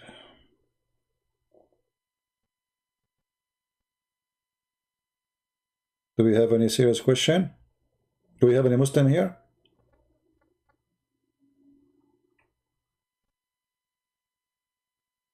Do we have any Muslim? And you know, all those who come as a president, all of them, they play the game. They are Christians, you know. All of them, they are Christians. Just wait, like in Joe Biden, you will see him in the you know, he's going to the Christmas service. All of them, and they will hold the Bible with them. All of them, they are good believers. Anyway. Actually, I believe Trump, he did lose the election because the business industry of war, they did not like his action. This guy, he made a promise. He will take all his army from abroad, from everywhere. You want to take them from Germany, you want to take them from Afghanistan, from Syria, you name it. And because of that, the war mafia, they were angry from him. You see, the war business is billions, trillions of dollars. It's the biggest business in USA. So this guy, he did not do what they want. He is the only president, he did not go for war during presidency. Not even single one of them.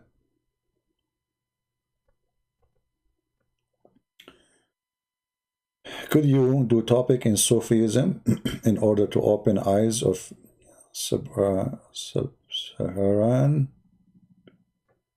African who are being deceived by generous Aka Marboots? I don't know what do you mean by Marboots. Sufism, you see, because Islam is a religion, does not have let us say any kind of spirituality, and Islam forces other people to convert to Islam. So Sufism came to replace what is missing in Islam. And this is why you will see Sufi, they start doing music and dance, which is really crazy. When Muhammad, he forbid the music, he forbid this kind of behavior, but Sufi, they have to do it for simply Islam is empty, you know. I mean, you give us a religion, there's nothing there except circumcision, sex, food. That's it. And killing people. But there's people don't want that. So Sufism came to replace. And actually the one who established Sufism was a belly dancer.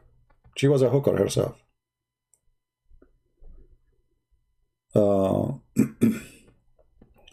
If you see what the Sufi they do, you will die laughing actually. Let us see. This is a Sufi video, just an example. And by the way, the real Muslim, they go after them and they bomb their mosque, and you know, This is Islam, my friend. So this is one of their leaders. He's a big leader, supposedly, and he scared the hell of me. He have eyeliner because Muhammad supposedly used to put eyeliner like him, you know. But the weird, he did not color his beard like Muhammad to make it blonde. Yeah, have fun.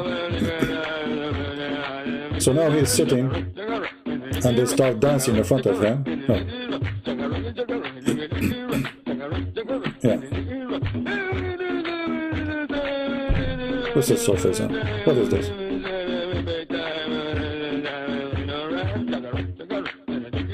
Oh boy. Happy, happy, happy, happy, hey. Yeah. Look at this guy. Subhanallah, Subhanallah, brother, Subhanallah. Alhamdulillah. Yeah. Yeah. So this is Sufism. It's a stupid, you know. They are, you know, because their religion is dead. There is no music. There's no art. When they say to you Islamic art, what Islamic art is about making straight lines. They cannot draw even a plant. You cannot draw a tree. It's haram. And every country, they have their own like fiction Sufism. Like as an example, if you go to Chechnya, you will see this, you know, in Chechnya.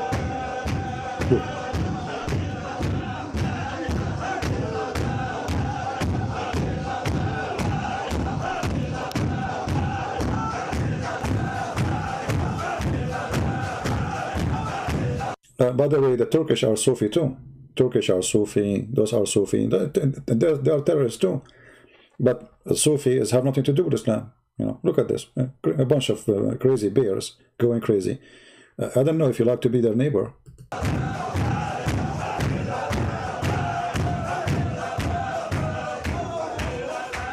Yeah.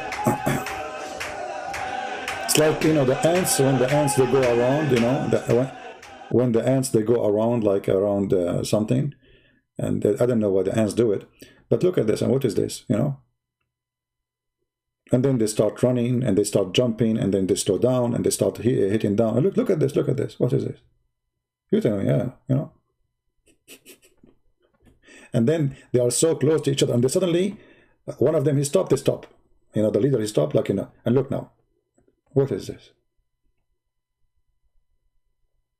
It's like zombie, you know, zombie? This is zombie. Look, even if they are walking like zombie.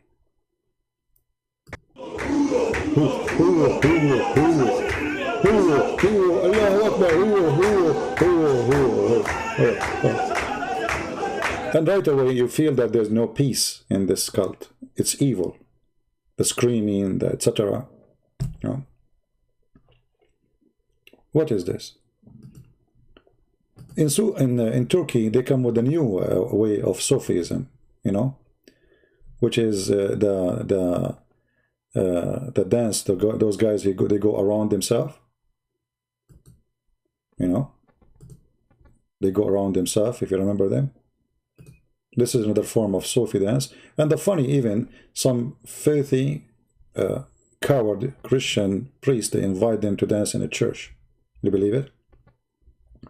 And they excuse that this is an art.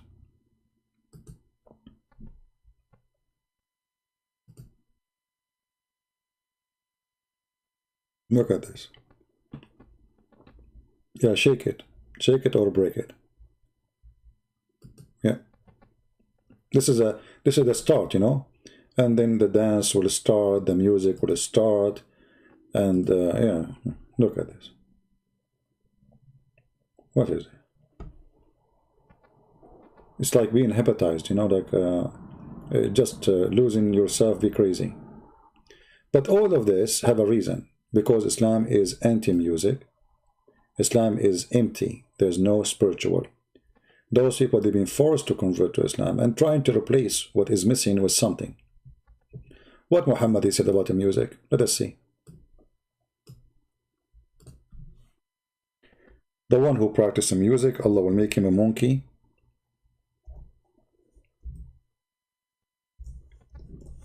And the ground even will swallow him. The mountains will fall on him. You see it?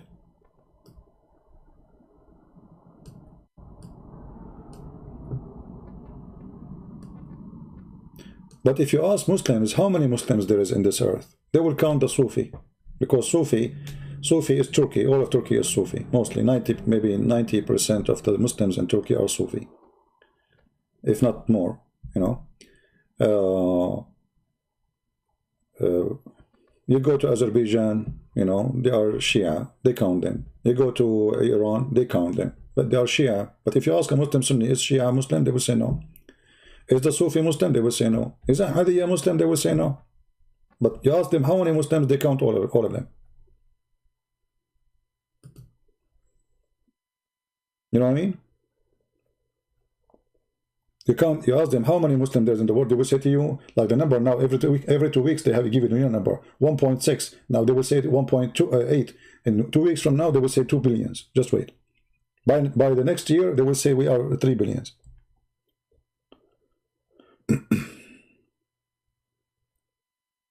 Salah ad-Din is a Kurdish, you know, terrorist.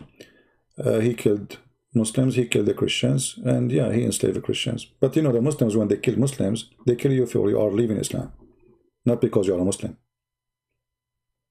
Like, you know, when they make article about ISIS saying ISIS, they killed Muslims, they are not killing Muslims. That's not true. They are killing those who they are not practicing Islam. And Muhammad made it clear, anyone who don't practice Islam, kill him. Muhammad even, he said, I was going to burn a group of people, burn them alive, burn them inside their houses, for they did not show up in Friday prayer. Yeah, Shishania or Sufi, I mean, you name it. But the question, you see, in this, the Islamic sect, Muslims are really hypocrite. You know, Egypt was Shia. All of Egypt was Shia. You see, at Azhar University, this is not Islamic Sunni University. This is made and established by Shia. The one who built it is a Shia. You change the ruler, in one day the whole country became Sunni. That's it. You see how much believing they are? I mean, from Shia country to Sunni country. The Caliphate in Baghdad, they were Shia. The Caliphate in Egypt was Shia. The one who destroyed the Kaaba was Shia. Al-Qurmuti was Shia. What happened? The one who stole the black stone, and he did not return it back until the Muslim Sunni paid him money. You know? He took it for more than 21 years, 22 years. He went to the Kaaba, and he was screaming, hey Allah, where is your birds? Where's the birds? Because in the Quran, if you remember, there's a chapter, it's called the chapter of the elephants. In that chapter, the Quran claims, according to Muhammad, that Allah, he sent birds against an army which was trying to destroy the Kaaba. If you go in the Quran, and you go all the way to the chapter of the field, the elephant,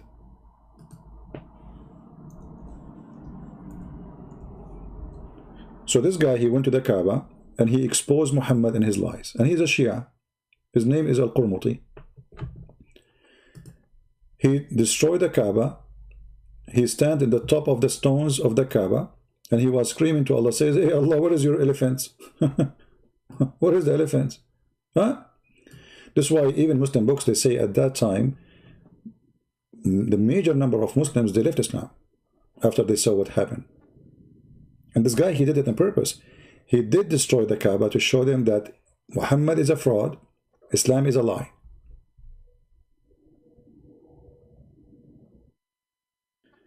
Was the Kamashinas secret? So you're, I don't know what the Kamashinas. Garamash.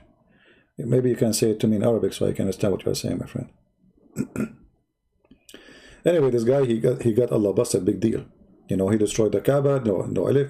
No bird came, as the story here. The story claimed that the Christian king from Ethiopia, he came to destroy the Kaaba, and Allah, he sent birds to destroy this king and his army.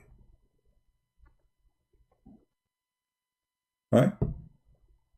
So when Al-Qurmati come, where is the birds of Allah? And this guy, not only he destroyed the Kaaba, he killed more than 10,000 Muslims in Mecca. He slaughtered them. And the Kaaba was destroyed many times. And this is according to Muslim books, not according to us. Many times. Where is the elephants? Where is the birds of Allah? So Allah, he sent birds.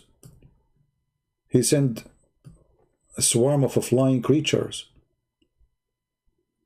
And those creatures, they are carrying rocks made by clay, which is backed, which is funny. I mean, Allah is cooking clay. And you know what make it more funny? That an army of elephant is coming to Saudi Arabia.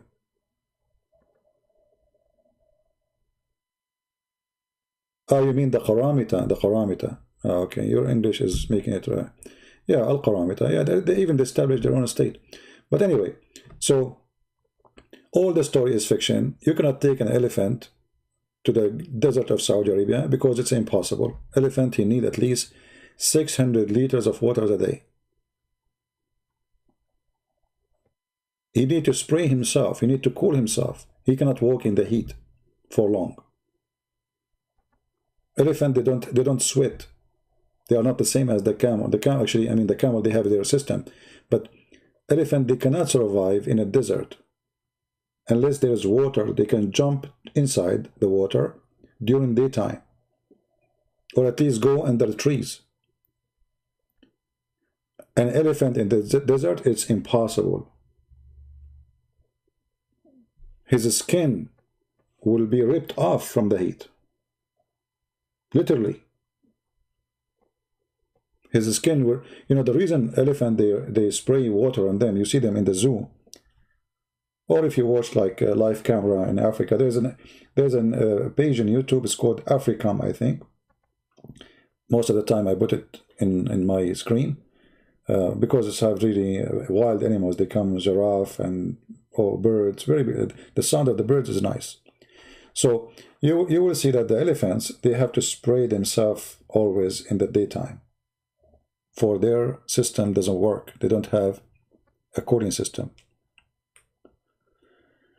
What did Muhammad say about Christmas? He said nothing, which is weird. Nothing.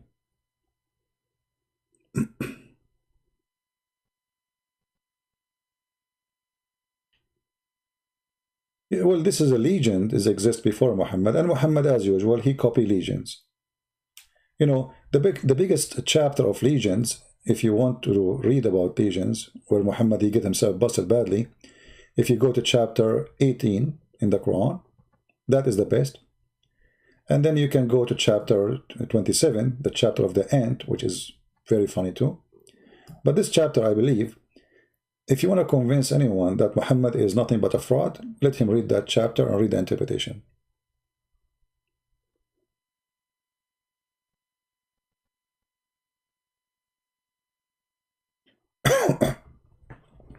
Well, Abel, I know it's a fiction story, but Muhammad, obviously, he copied from previous generation. You know what Arab used to do? There was 26 Kaaba. 26 Kaaba. Some they say 27. And each Kaaba tried to promote itself. People, they build a Kaaba in their city or town or village, and they want people to come because Kaaba is a business. People, they bring money, buy, spend. It's like Las Vegas, you know, it's a business. Religion is a business. Until now, actually, religion is a business.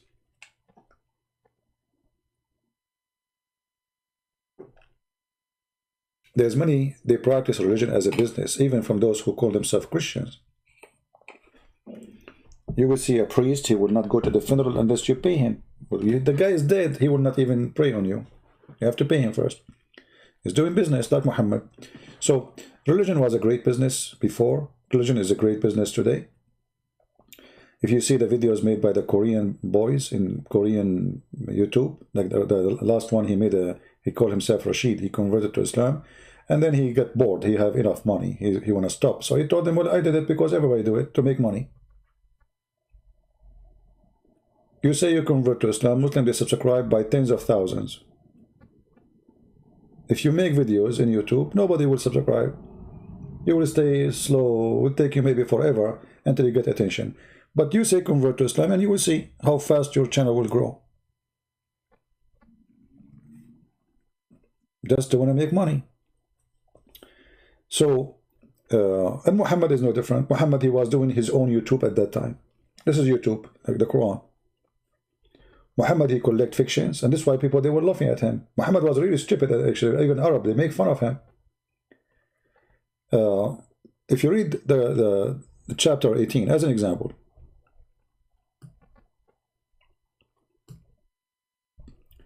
speaking about people of the cave. What is the people of the cave story? You can go right now and search for the 7 sleepers. This is a Christian story written by a Christian priest from Syria. He wrote a story, fiction story for the youth, saying to them, today you are discriminated, future is good. This is the purpose of the story.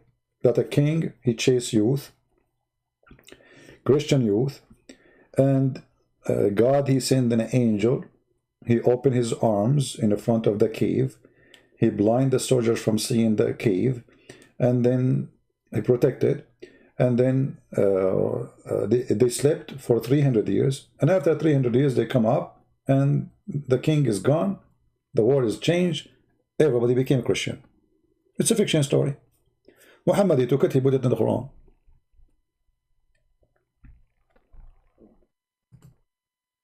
And you will see here, even the Quran, when you speak about those people, you die laughing. You know? As an example, they asked Muhammad, okay, how many, the people of the cave, how many they are? Muhammad was not sure from the story. I mean, the original story. So Muhammad, because he's not sure, he cannot give a sure answer. And look what he said. Chapter 18, verse number 22. Okay, let us say I'm a person who claimed that I know. And then you ask me a question. Okay, Christian Prince, how many people of the cave? And now I'm going to give you the answer. But listen here, the story is different. Because the one who gave the answer is Allah. You know what I mean? The one who's talking here is Allah. The question was given to Muhammad, but the one is answering is Allah himself. So there's no point of saying some they say, some they say. Look at the answer. Some will say there are 3 and their dog is number 4. And some, they say their dog, there are 5 and their dog is number 6. Guessing at random. And some, they say they are 7 and their dog is number 8. And now Allah will give you the answer. Look at the answer. Okay, Muhammad, say to them, Allah knows best of their number.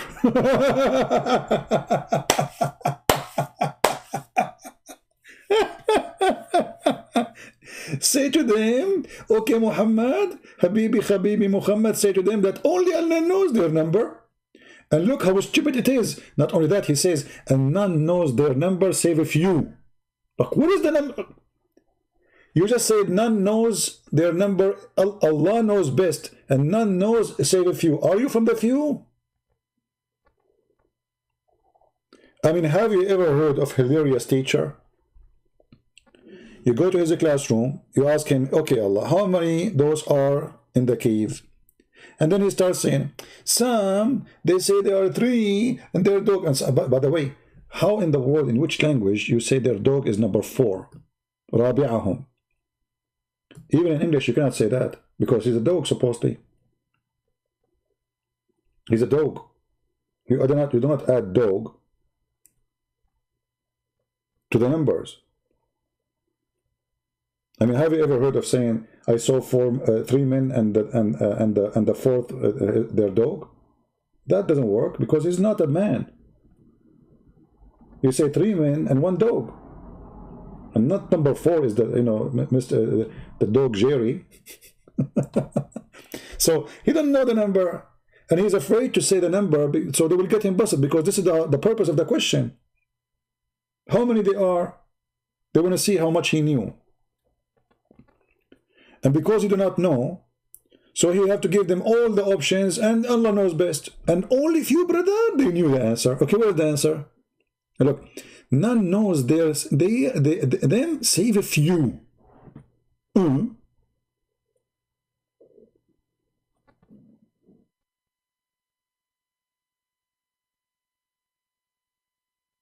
Isn't it this is enough to prove that this guy is a fraud? And here, in the Arabic language, you see here they translate their dog. It doesn't say dog. Those are stupid Abdul. They do not know Aramaic. You see, in the original Quran, it was kali'ahum, not kalbahum. Kali'ahum, their protector, their provider, which is supposedly from the original story, is an angel. Kali'ahum. So this angel, he is their provider, their protector, not a dog. Islam considers dogs are filthy. Since when the dog is something holy in the Quran? Isn't Muhammad said the one who have a dog, Allah will take from his deed? Suddenly the dog is in the Quran.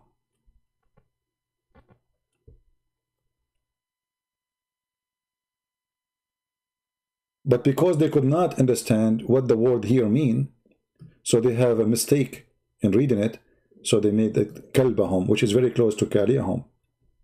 Actually, I believe if you go and read the interpretation, you will find a lot of stupidity in the and confusion about the dog thing.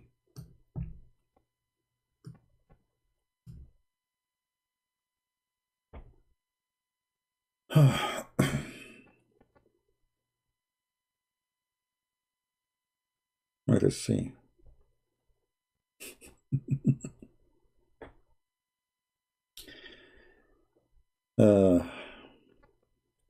And if you read the interpretation, guys, you will die laughing. You will die laughing. And they are saying like, and you know, the purpose of this is to guess. But what? The purpose of this is to guess. Let's see. I will try to find it. Maybe I will make some special video about this. Yeah, and their dog. And not only that, actually. You see, if you go in the Quran, because this is not a dog, it says that he opened his two arms. ذراعيه. Have you ever heard of a dog have two arms?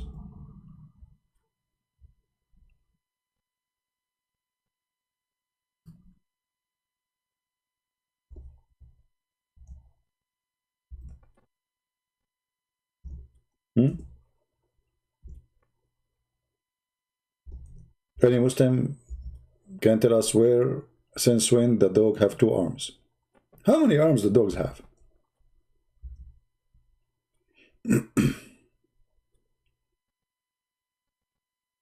Any Muslim knows? Because according to my knowledge, which is limited, I never thought that dogs have two arms.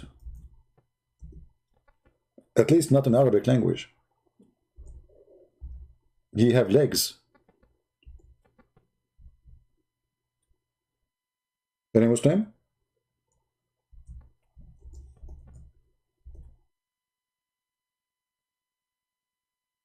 Anyone?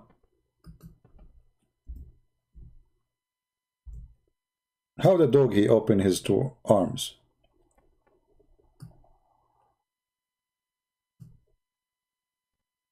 No, Abdul? Okay, let us go there.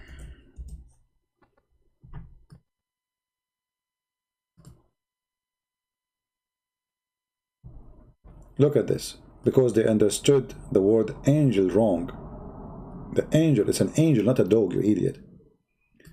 So it says here, and their dog stretching out his paws. It doesn't say that. This is false translation. It says his two arms. ذراعيه.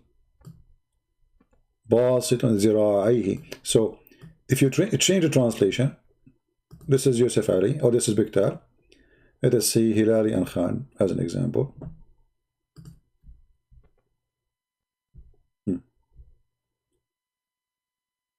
It says he's stretching his two forelegs. His two forelegs. They are two forelegs. They're trying to fix it. You know? You can copy the word ذراعيه and post it in Google right away, and you will find this is arms. This is not legs.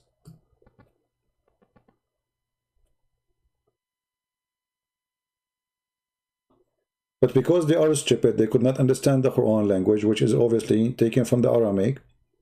He was saying their angel, so the angel turned into their dog. And this is explained why the Quran is saying here that he is opening his two arms. This is the angel. He blocked the cave. This is what the story is saying. So he opened his arms, blocking the cave, so the army was chasing those seven sleepers. They cannot go in.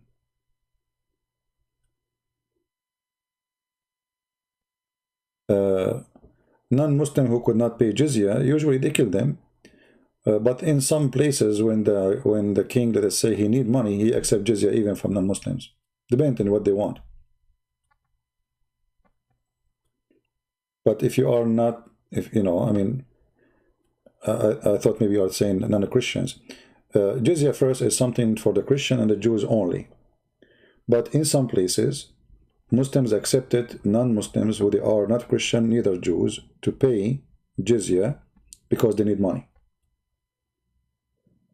All right. Even in some places like in Egypt, when a village announced they want to convert to Islam, the caliphate, he refused. He don't want them to convert. Because if everybody convert, who's going to pay us money? How we will make living? So he told the leaders, don't allow them to convert. We don't want them to convert. They have to stay Christian and pay jizya. You know what I mean? Those people are poor, they cannot pay. So they said to themselves, okay, you know what, let us convert, forget it. You know, we will worship our God in secret.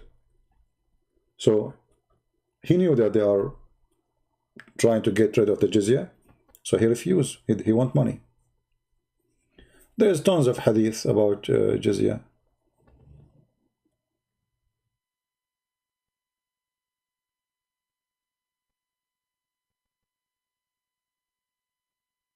There is tons of hadith. There is one of them, I don't know if I can find it, speaking about that, you know, jizya is the livestock of your children's.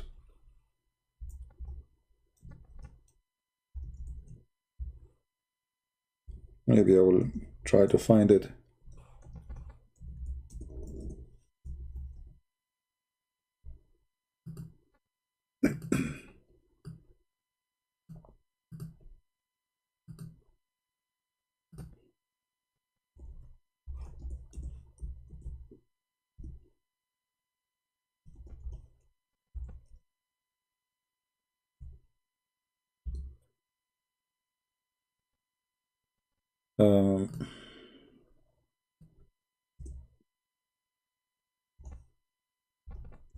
Anyway, you know, I'm so glad that they have jizya.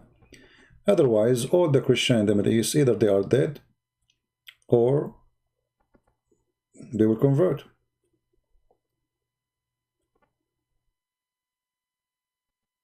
You know? But because Muhammad, he was a filthy, you know, money worshipper, so he wanted, if you go in the Quran, even when the Quran says about the jizya, it says it clearly, if you are afraid from being poor, Allah will enrich you. You know? The purpose was for the jizya is to enrich you.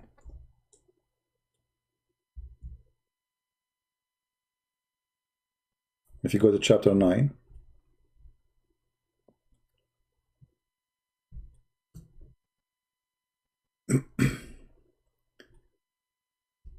and then here you will find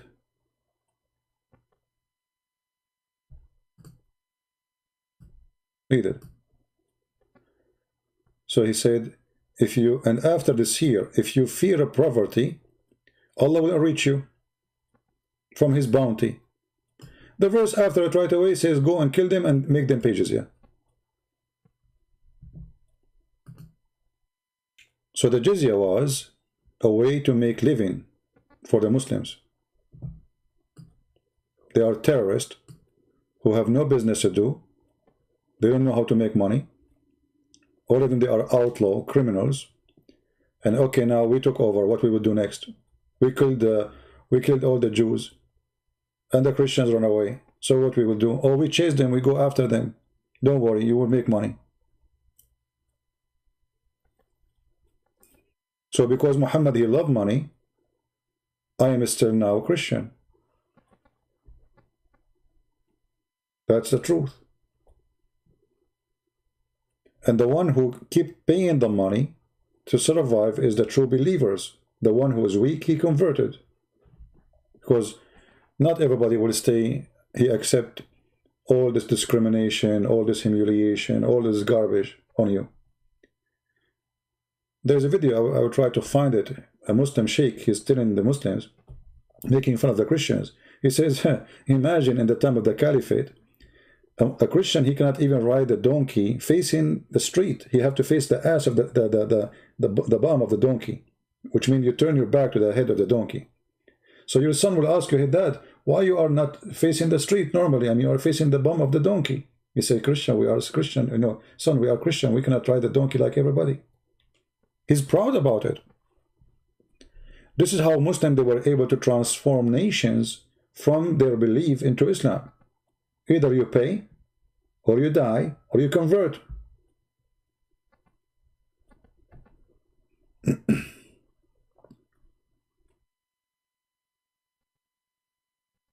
Yeah, I know a story about Ibn al-Walid. He cooked a Muslim man and he raped his wife and he ate him. Yeah, all of them, they are terrorists. They are terrorists. And that's why you see Islamic history, you know, like when the Muslim fabricate a statement about George Bernard Shaw saying this and saying that, go and read the history of Muhammad. He himself, he died by poison. His wife, she took an army to kill Ali. The Caliphate, they killed the grandsons of Muhammad. All of them, they are criminals. Uthman ibn Affan, before they kill him, they took the hair of his beard one by one. And then after they killed him, they cut his head. They took his body in the ground. They played with his head. And they refused even to bury him with the Muslims. At the end, a group of Muslims secretly, they left his body on the ground like a dog. This is their caliphate, the one who collect the Quran. And one of the reasons, by the way, he was killed because he burned the Quran. Because there's many Quran. So those who they believe in the Quran which is burned, they believe that Uthman is a kafir. He burned the book of Allah. Uthman, he want to make a book which is the book he agree with, or let us say the book which is, a Muslim, he said to him, Ifza, you know, jump and save the Quran. We have many Qurans. So Uthman, he took the advice of this man. He started collecting the Qurans, all the Qurans which are different from each other. That's why they are different. That's why he burned them. If they are the same, he will not. And this was one of the reasons used against him to be killed. And they killed him.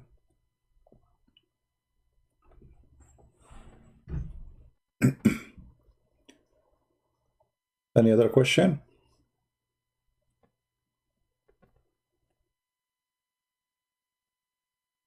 Free Bright is back. Can I call you Christian? Out on your nonsense. Is that okay?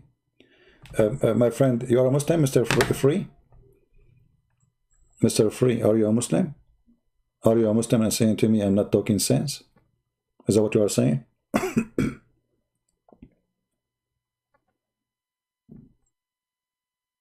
Free Brit, are you a Muslim, my friend?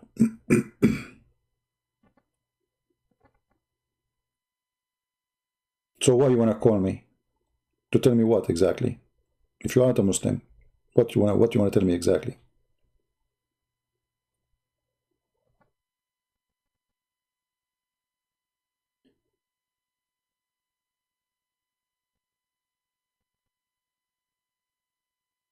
No, the one who became a slave usually is the one already they captured them in the war, you know. And it's possible that, you know, you don't pay, they can depend. You see, the jizya is to stay the way you are. You don't pay it, they are free, they own you. They can kill you, they can enslave you, they can rape you, they can do whatever they want. But usually, you die. Or they will make money off you by selling you somewhere.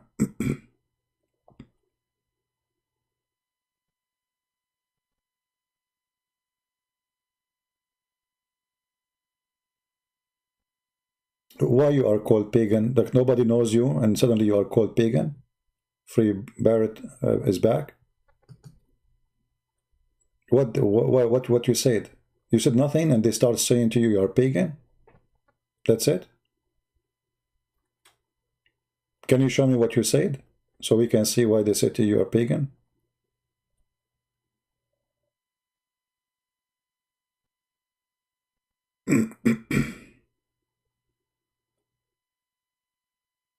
Are you there? See, I'm trying to see what your point is, otherwise I will block you myself if you are just here coming to disturb us.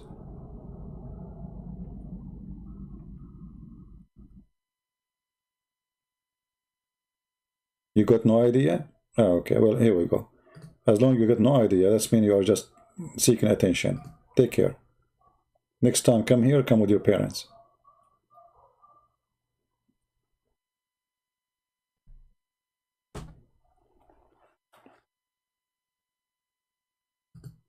Attention seeker. Anyway, the history of Islam is a history of violence. Muslims kill each other. This is why the Muslim population was never growing. You see, now they are growing because they are not... Who is the one causing Islamic number grow? It's the West. The West is stopping Muslims from killing each other. Who is the one who stopped Muslims from killing Muslims in Iraq? America. Who is the one stopping Saudi Arabia from invading Qatar? Trump.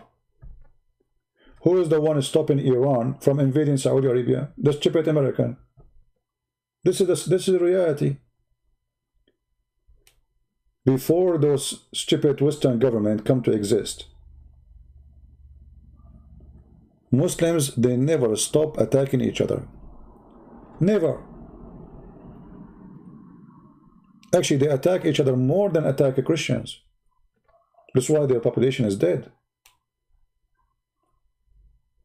Who is the one who destroyed the Caliphate of Baghdad? Muslims. The Caliphate of Damascus? Muslims. The Caliphate of Cairo? Muslims. Not the Christians. Right? Why now we have peace in the Middle East? If we can say that, you know. It's not perfect peace, but let us say, because now we have war in Syria, we have war in Iraq, we have war in Yemen. Yeah, I mean, this is the major places. A war in Libya. Okay, 4 countries. 4 countries are burning. This is peace. Otherwise, they will be burning each other. Who is stopping Turkey from going in war now with Egypt? The stupid American. That's the truth. Take America away. Take America away. Those people, they will eat each other in a second. Why Iran is not attacking Saudi Arabia? Saudi Arabia is no match. Iran can take Saudi Arabia in a few hours. It doesn't take it even 10 hours. The reason is USA. So Islamic population increase because Western, they force peace between Muslims. As simple as that. America now is supporting the government of Afghanistan. Leave, what's your business? Shia and Sunni fighting in Afghanistan, what's your business? Stupidity. Who is stopping the war in Pakistan itself? Pakistan is a very messed up country. Extremely messed up. It's Western countries who's holding this country together. Same as Turkey.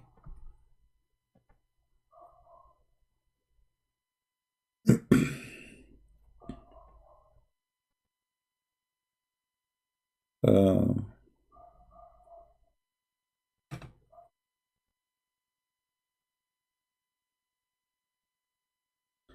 all the tribe, all the Arab, all the Arab and non-Arab, Muslims and, you know, the Muslims, Arab or non-Arab, Persian, Turkish, you know, Turkish.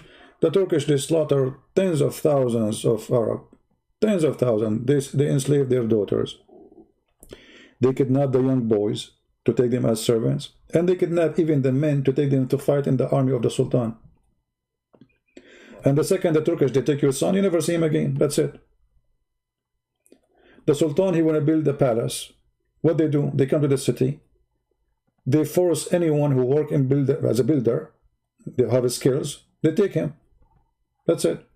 All those palaces, most of them is built by Christians. The Christians are the builders. The palaces of the Arab in Spain, those are builders are taken from the Middle East, from countries like Syria and Iraq. The ships which is built to attack Spain, this is made by Christians in Syria. Those people do not know how to make ships. Right? Where does it say Muhammad will marry the Virgin Mary in heaven? Yeah, well, this is a hadith.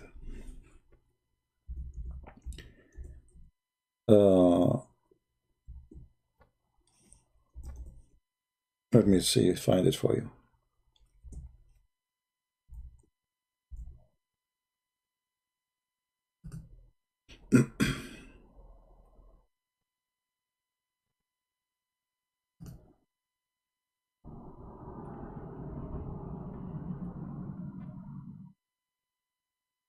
All right.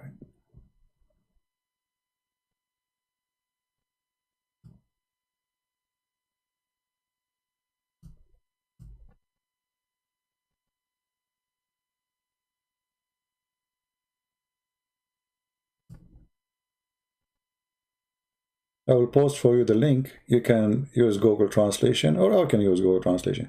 But let me post for you the link first. In order to do it, I have to shorten the link because it's in Arabic. The title. Link short.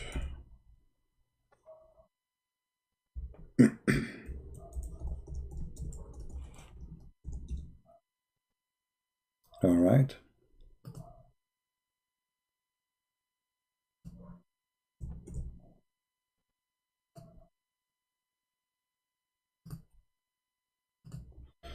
All right, my friend, the one who asked, you can open the link and you can open it in Google browser and you can click at translate.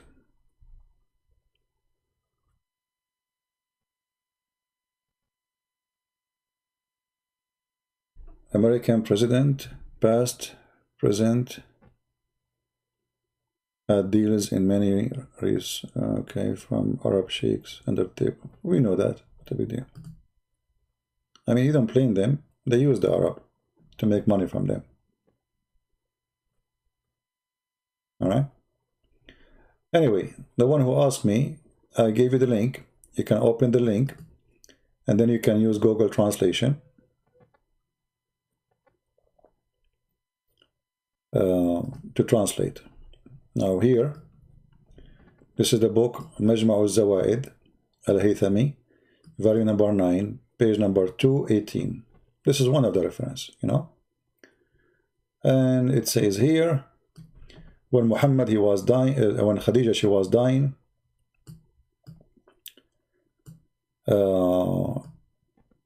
there's one of the hadith, it says that he said to her, say hello to Mary, to my wives in heaven. So Khadija, she said to him, this is a different story. She said to him, you have other wives beside me? Because this is his first wife. He said, no, but Allah, he married me to Mary, the daughter of Imran, and the wife of the Pharaoh, and the sister of Moses. The guy, he want to sleep with everybody is famous. Any woman, she is a relative to somebody is famous, so he want to be the brother-in-law to Moses. He want to have the wife of the Pharaoh, and he want to have sex with all of them, and he want to marry the mother of Jesus. This is how filthy he is. Now here they say that this hadith is weak as usual.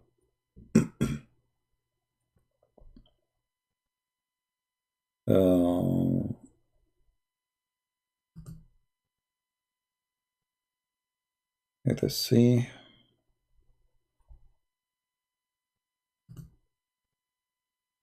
I will give you another. This is Al-Bidayah wa Nihaya to Ibn Kathir.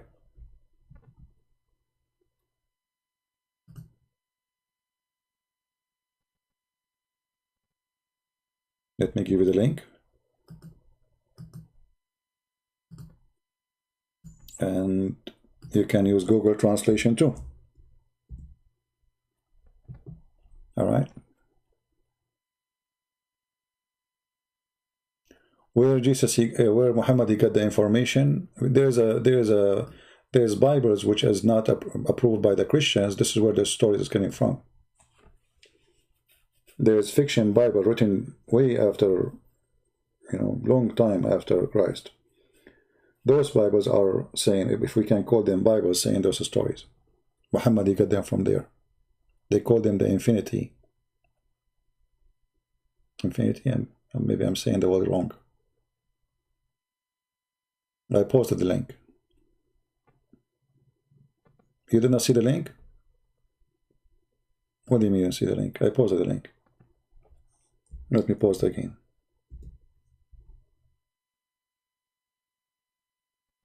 You didn't see it?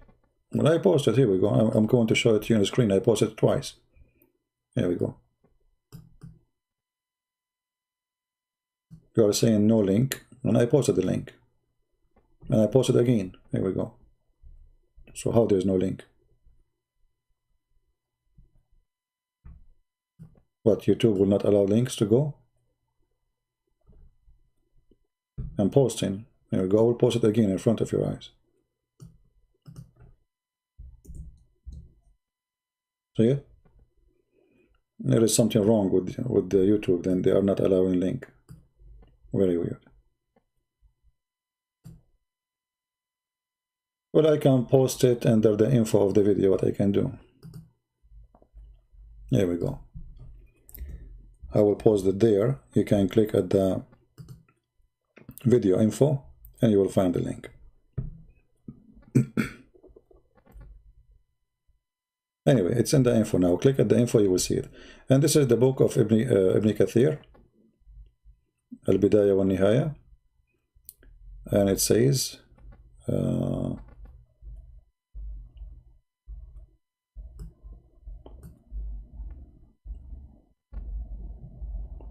I can use Google Translation right in the front of our eyes. Google Translation. Oh, it's not translating. I think we need to go out of the script. Here we go, translate to English. The easiest way, try to search the word Mary or Maryam. So Khadija, when she was in her illness, he said to her, that's, say hello to my wives. She said, what wives? He said, oh, Allah, he told me he will marry me to those women. And he count for her. If you meet in your way, those women, say hello to them. He said to her, she said to him, did you marry before me? That's what you find in my books. He said, no, but Allah, he married me to Mary, the daughter of Imran. And Asiya, supposedly the wife of Pharaoh, and Kalthum, the sister of Moses. Even the name is given to the sister of Moses. I mean, those names, we don't know where he's getting from. But this is how sick this man is. He had mental illness. All famous women, he want to have them, he have like a kind of mental illness. He think he is the greatest and everybody have to sleep with him. So Allah promised him, even women who are not exist no more in this earth. Very filthy creature. It's a proof of mental illness.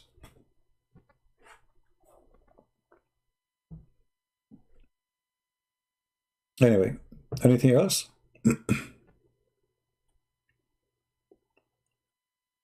Again, the one who won the link, you can find it in the info. You can find my books on Amazon.com.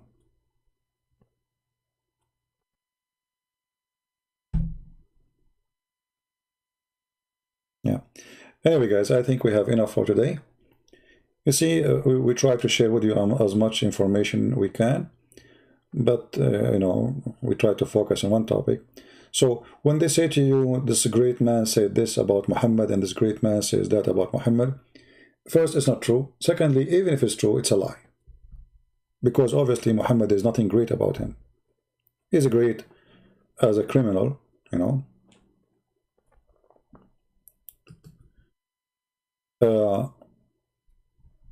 Prophet Idris. You see, if you type the word Idris in the Quran, you see the Muslims, they give you a translation for it. Let me show you. And then you need to ask yourself how the word Idris became that prophet. You know? Chapter 19, verse number 56. Look what they say to you. Enoch. See who's Idris? Then you ask yourself, okay, how Enoch became Idris? I mean, what's wrong with this man?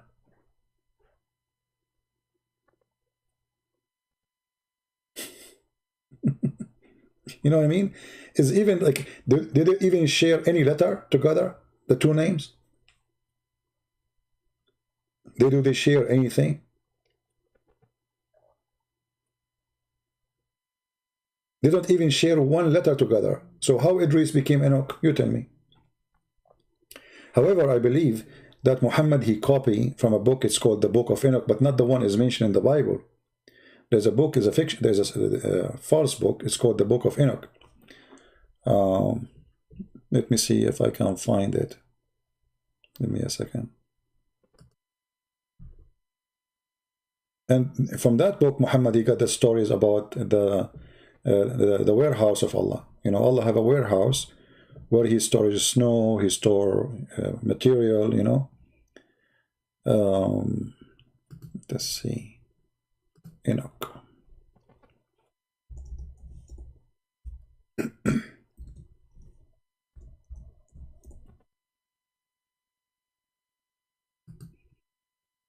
I'm trying to find it.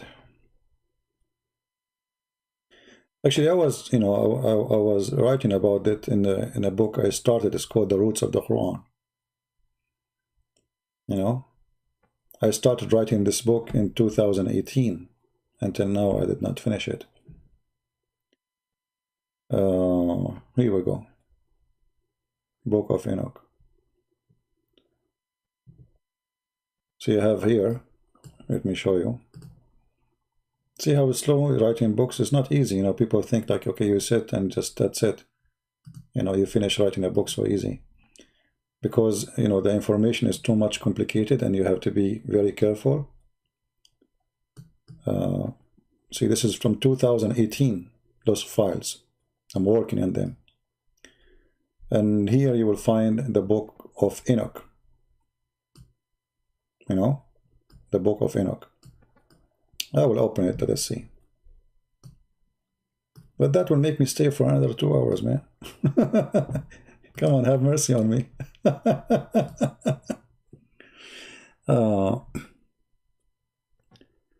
Why do you say that Enoch is a false book? I did not say Enoch false book. I said this is a false book of Enoch. This is not the true Enoch book. Focus when I say something. I said this is not the Enoch in the Bible. This is a different person. This is a different book. Now he will go and he will say, Christian Prince, he said Enoch is false. Here we go. Yeah, anyway. So this is the Book of Enoch. Let us see.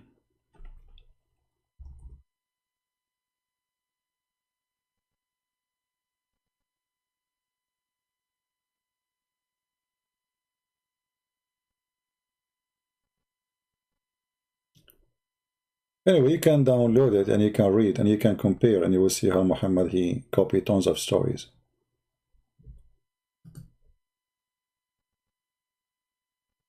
Right?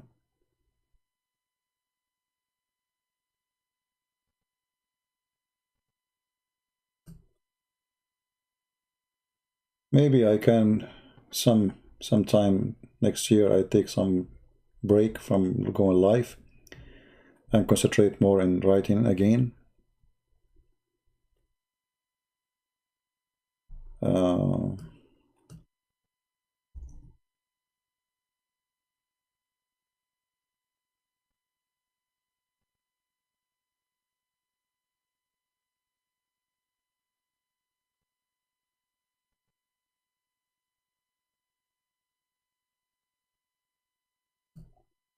Always reading is the best way to compare between religion, you know. But in order to compare, you have to know. You have to know more than one. Otherwise, you cannot compare. So in order to compare Muhammad and his stories, you have to go back in history and see and know who did wrote those histories before Muhammad, or wrote those stories.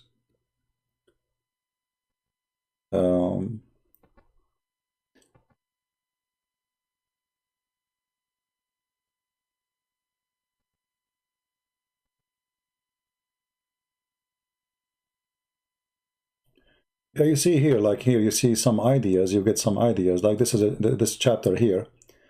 From the hints of advance toward the north, to extremist of the earth, and then I saw a great and a glorious wonder at the extremist of the whole earth. I saw there's heavenly gates opening into the heaven, three of them distinctly separated. The northern winds proceed from them, blowing cold and hail, frost and snow, dew and rain. From one of the gates, you know, like if you are a person who knows very well Islam, then you will right away those images will come to your head, and you will be able to compare. But if you do not know much about Islam, you will see there is no connection. As an example, where Muhammad, he said that cold is coming from. Anyone knows? Anyone remember? Where cold is coming from, where heat is coming from?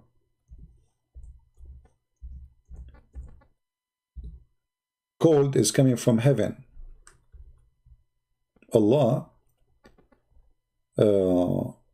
he opened the gate of heaven in winter time, and he make hell breathe, and then he open hell doors in summertime, and this is where the hot weather coming to you. Let me see where I can find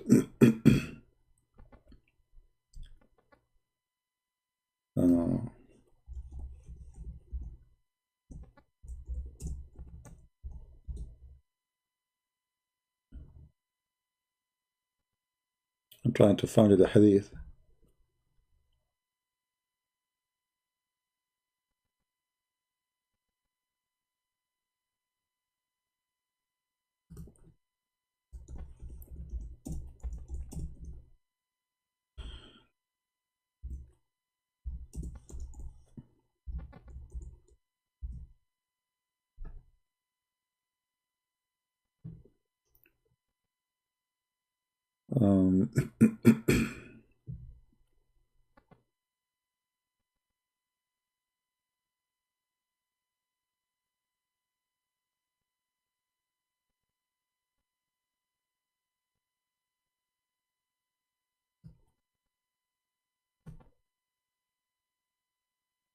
Let us see here.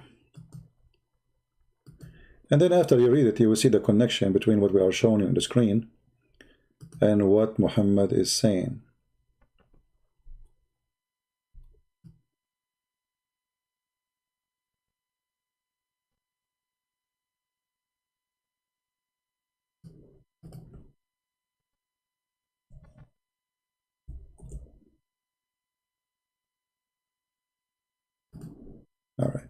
Let us see this one.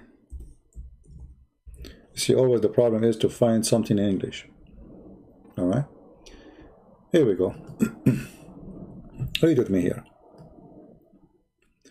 The Prophet said, in a very hot weather, daily, delay the Zohar prayer. Zohar is like the noontime prayer, till it become a bit cooler, because severity of heat is from the raging of the hellfire. The hellfire complained to the Lord, saying, "O Lord, my parts are eating," or which means supposedly destroying one another. It's burning. So Allah, He allowed to take it to breathe, one in the winter and one in the summer. The breathe in the summer at the time when you feel the severest heat, and the breathe in the winter in the time when you feel the severe cold. So there's a gate in heaven, and Allah, He allowed the cool weather to come and breathe. Let us see here.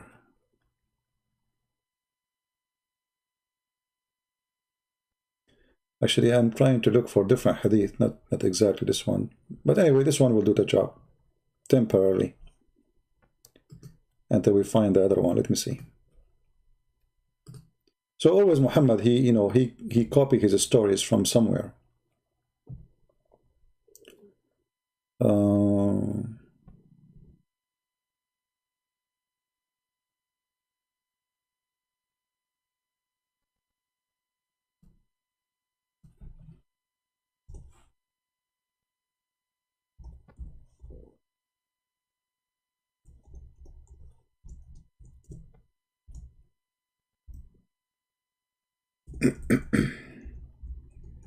See, I'm trying to find the other hadith which I want to show you. Let's see.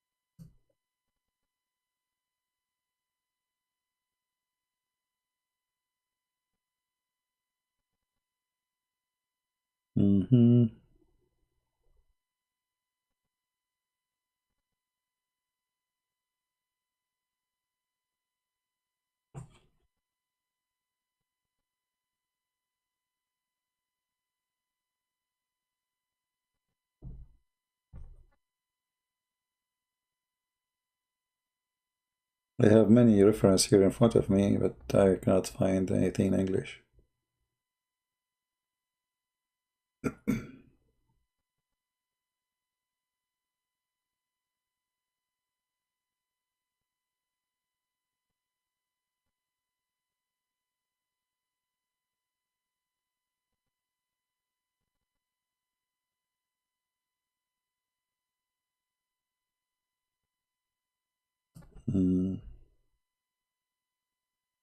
Well, I see only the same English ones I just gave you.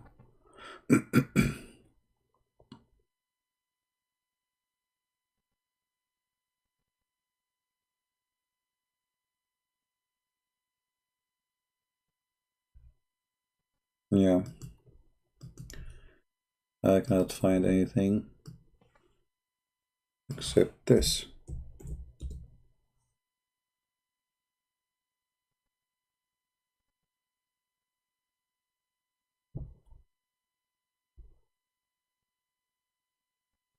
So anyway, the explanation is coming somehow from this book, the book of Enoch, where there is a gate, and where everything blow from this gate, the cold, the snow, the hail. And if you go in the Quran, you will find it says the same, that hail come from mountains in heaven. Allah, He break from mountains in heaven, hail.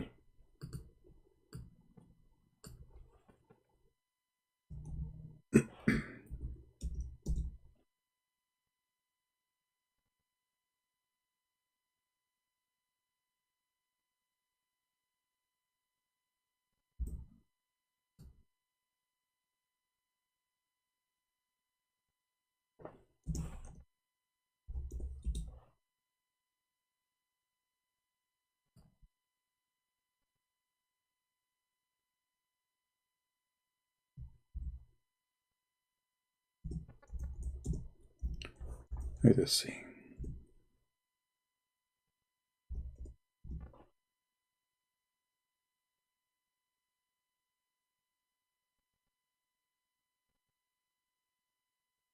Here the translation, they try to make it like, you know, look like there's he sent down from sky hail like mountains. Doesn't say like, it says from mountains, not like mountains. From mountains. Where is mountains in heaven? This is what it says in the book of Enoch. Now for sure that will appear again in different place, you know. The story about hail, you know, like not only in this page. You can go to page number 46. So simply, it's about a journey to heaven and what he saw. And Muhammad, obviously, he took what he saw, or what the book here is saying, he took it into account and he started writing and making stories about it. The same story of Muhammad himself going to heaven, you know. There are kept the treasure of hail and the frost and the treasure of snow and the treasure of rain and the dew. You see it? But where is that? That is in heaven, you know. And then you will see here, thus in the heaven take place the blowing of the wind. All of them have a breathing and effect, completion, breathing there. You know, I mean, it's the same. You can tell the connection, right? You can see right away how Muhammad, he got all this information from. And, you know, if you continue reading the whole book and comparing and other books too, then you will be able to put the dots together.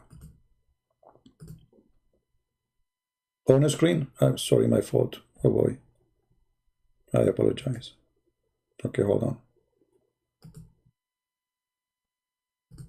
All right, we go back to the book. All right, so I was showing you nothing. All right, if we go here, all right, look what it says.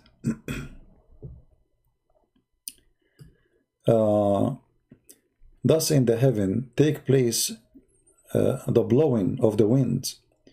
All of them have breathing and effect, complete combination of a breathing. There are the treasures of thunder are kept, and splendor of lighting. And then he continued here. There are kept the snow, kept the treasure of hail, and the frost, and the treasure of snow, and the treasure of rain and dew, or dew. You go here, it says exactly the same. The only difference is the translation is false to make it look different. It says it clearly, he sent down from mountains. In heaven there's mountains. And then if you go, I mean, the more you compare, the more you see how much he is copying, right?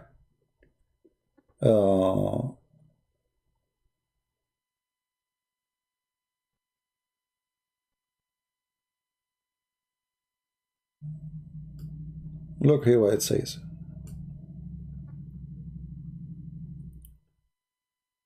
Like you can go to page number 46.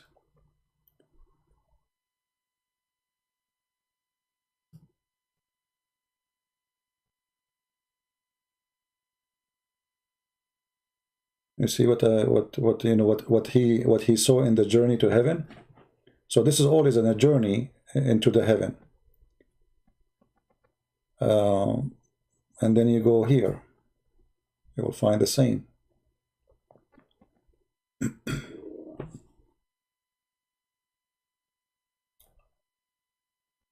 And then you go here.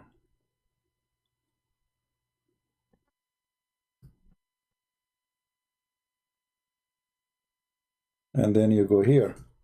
It's all over. You know? And this is all in the third gate.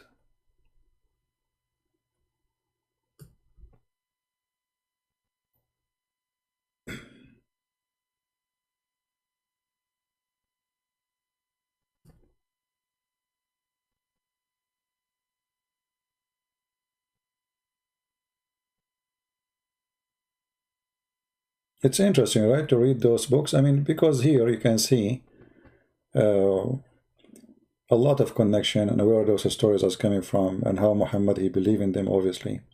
And this is not, by the way, I don't believe Muhammad is the one who is making those stories. I don't think even Muhammad, he knew about them. If you remember, we spoke many times about Waraq ibn Nawfal. You remember Waraq ibn Nawfal? When Waraq ibn Nawfal, he died, Muhammad, he tried to commit suicide. You remember? I believe all those stories are coming from Waraq ibn Nawfal, and Muhammad did not know anything about them. That's why when they ask him questions, he don't know what to say.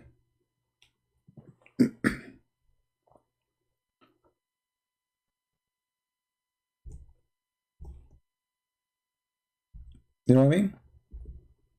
Oh, it says my mouse battery is dying. So I better finish before I lose connection of my computer, and then I will stay live forever.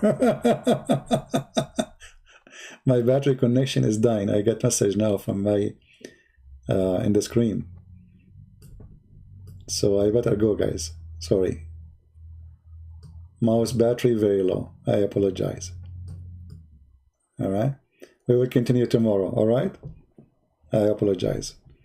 If I don't click now end, I will lose my my ability to click end, and then it will stay live, and I am not here. All right, guys. We continue tomorrow. You know, we start with a new topic maybe, or we continue. We will see. I don't know. I can keep this video, but I don't know if it's long. You see, I try to make them short, but what I can do. I don't know what to do. I need to control how long I stay, so people can download it easy. This is 2 hours and 48 minutes. I mean, how in the world people they can work with this video? I have to delete it now. Anyway, guys, I want to say thank you very much. Anyway, I'm losing my voice.